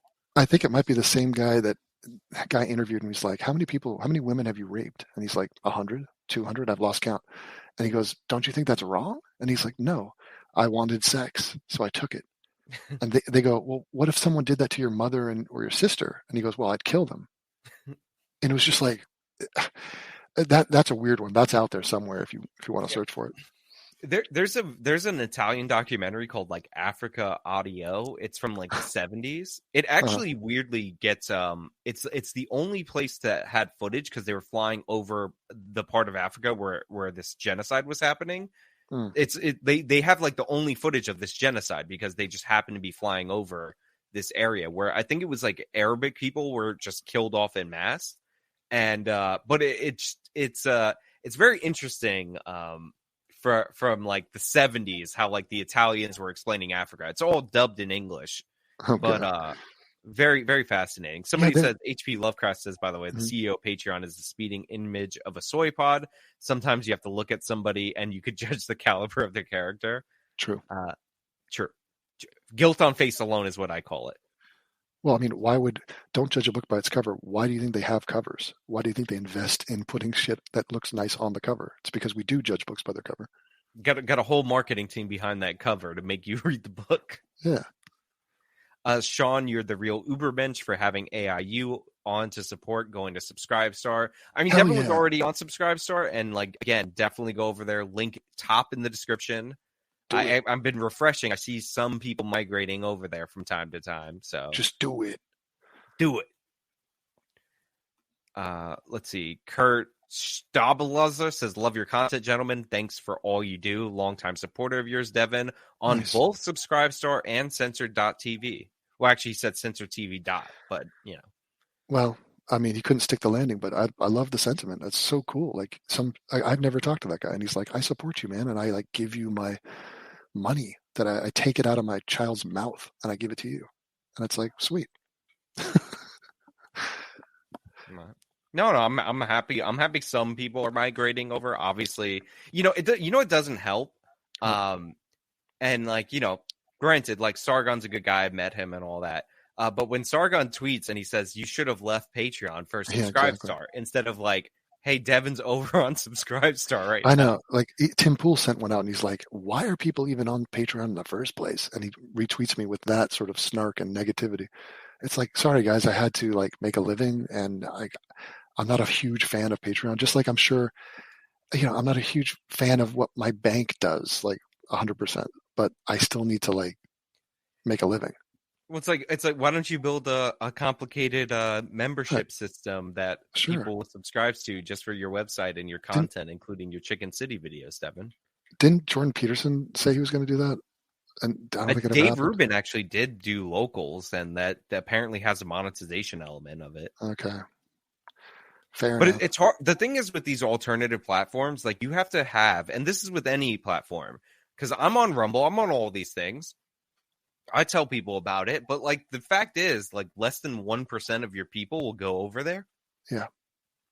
So you have to keep doing that. You have to keep advertising it for them to go. And like Rumble's free. And I'm like, hey, I'm on Rumble. You guys leave me comments all the time. Join Rumble, join Odyssey. There, I'm over there. Go follow. Mm-hmm. And almost nobody follows me over there. So it's like, they're like, use the alternatives, but you had Subscribestar for years and it was still over 1,000 people on Patreon and like a couple hundred on Subscribestar.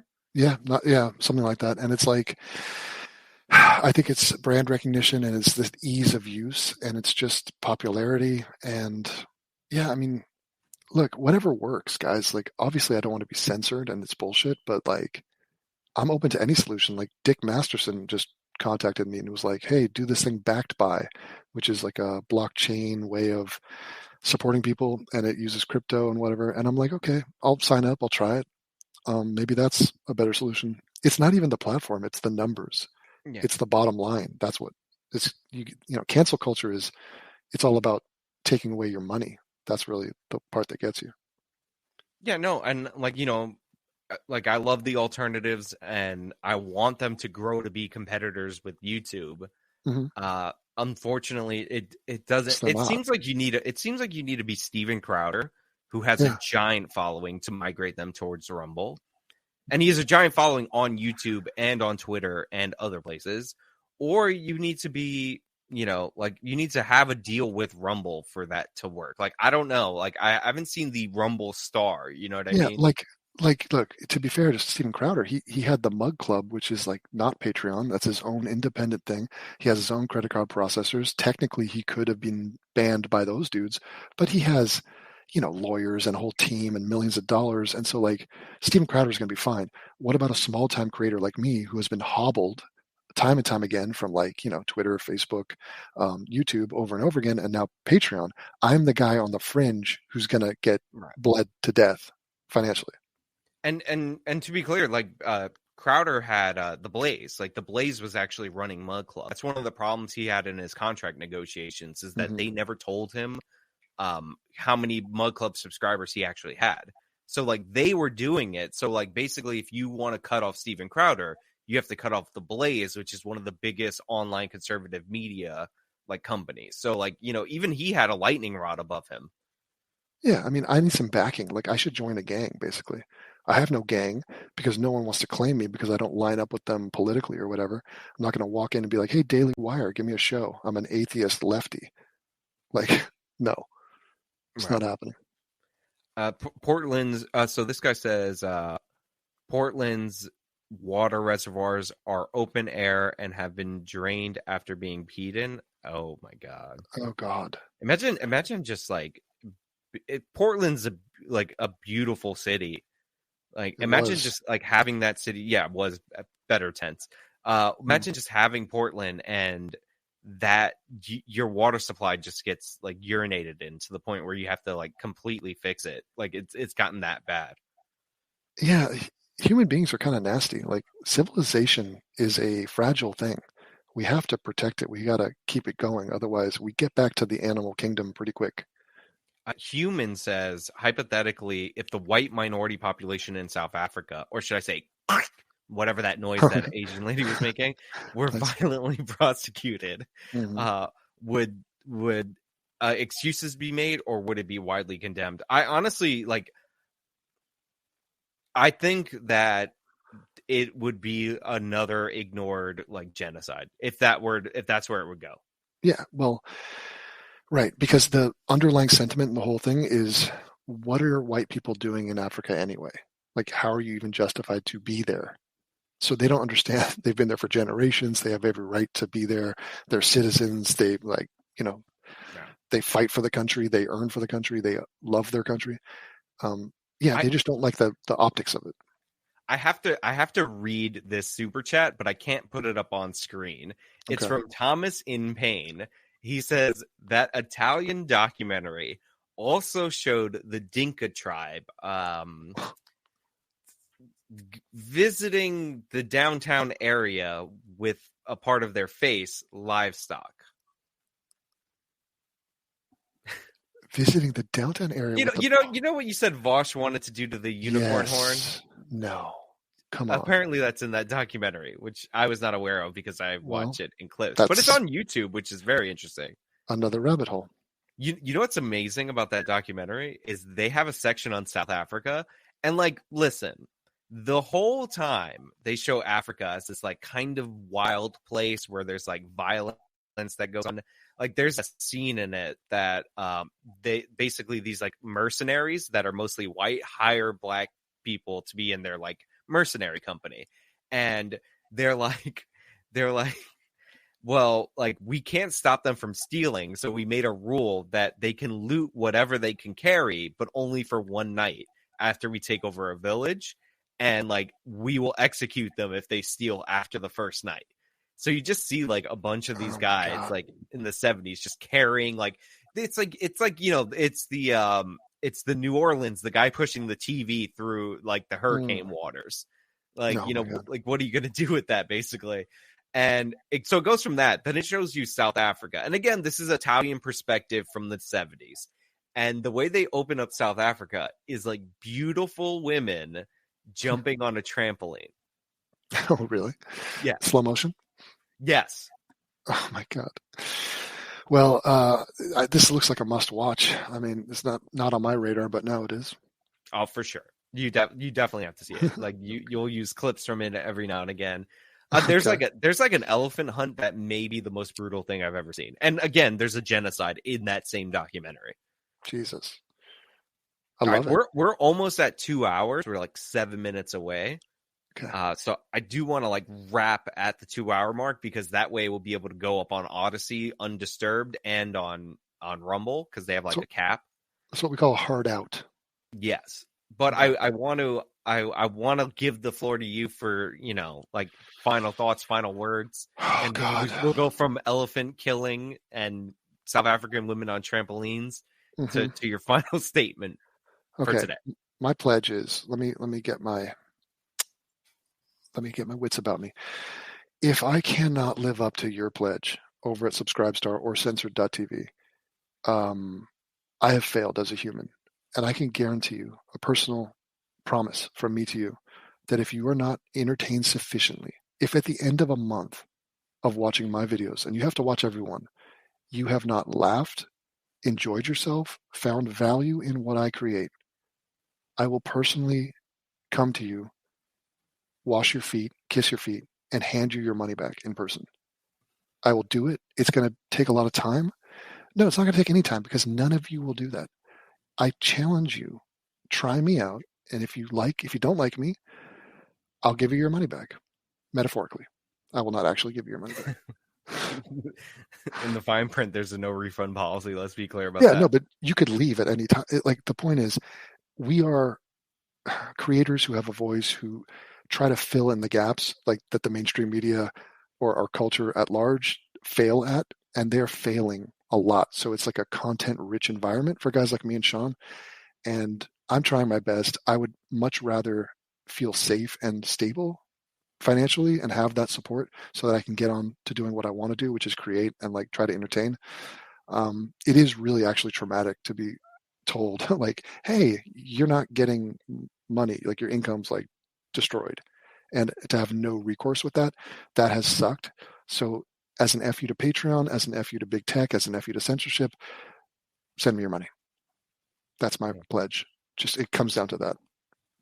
Somebody's asking about classic content being available. There are ways to see the older videos. I believe alt-censored. Yes, altcensored.com. You type in atheism is unstoppable. Every video I've ever made is up there. I was going to tell them to take it down and sell it altogether because I was like, I got banned from YouTube. What am I supposed to do? I'm like, I have thousands of videos. But I have stopped that because I'm too busy making stuff at censored.tv. But yeah, every video I've ever made is up there, and you can go enjoy them if you want. And Devin produces a ton of content over at Censored and on Subscribestar, and you get access to it all with either one. Yeah. It's just with Censored, half the money goes to Gavin. If you use promo code AIU, half goes to Devin, and you get the other stuff associated with Censored. Yeah. So I mean, it's a win-win. I know times are tough and whatever, but fuck it. I'm in competition. I'm going up against Disney Plus and HBO and Netflix and porn. Okay, I'm better than porn. Not really, but I'm going to try. There's actually some porn in my videos, so you're not even missing out that much. Look, I would say like right now, like I have sponsors. I'm able to be on YouTube and all that. So if you're like, if you're going to decide like where to like spend your money, like pay for Devin's premium content. Like it's very high quality. It's very well edited. The guy does a music video for an intro and an outro. And like right now, I don't need like the pledges. Like I get like, those ads you see on my videos, like they pay me for those ads. I don't do them as a social experiment. Like Devin like needs to draw in more audience. And again, he's working too hard to like not get compensated, in my opinion. There you go. Trust him. This is a man that knows his way around noble gold, about both, was it facial lines in your face aging? Oh, it's a collagen powder. Healthy. There you go. He kicks the tires, people. I mean, if he's going to vouch for me, then that should have some weight. Come on. I was actually very excited about I got Censored as a sponsorship. They're like a premium sponsor, and I was like, oh, people are gonna love this. But they don't give me any way of knowing like if they they don't give me any way of knowing how many people signed up for it. So like for all I know, like basically if they offer me the deal again next month, then maybe that somebody signed up for it. Yeah, well, you're in the dark with that, but yeah.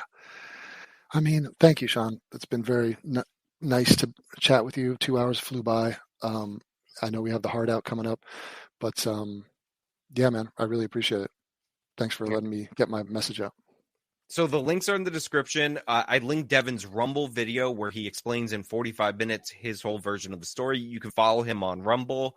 Like viable free platforms are great, but also like Subscribestar, Censor.tv, use promo code AIU, saves you money. And again, it's the only way to actually support him with your dollars. Like don't pay Gavin McGinnis 100% of the money. He's a millionaire. He's a literal millionaire. He founded Vice. He's done enough harm to the conservative movement by accident by founding Vice. Nice. All right. All right, so I guess hard out. Hard out, man. Take it easy. I'll see you in New York soon. All right, will do. Later, man. Later. And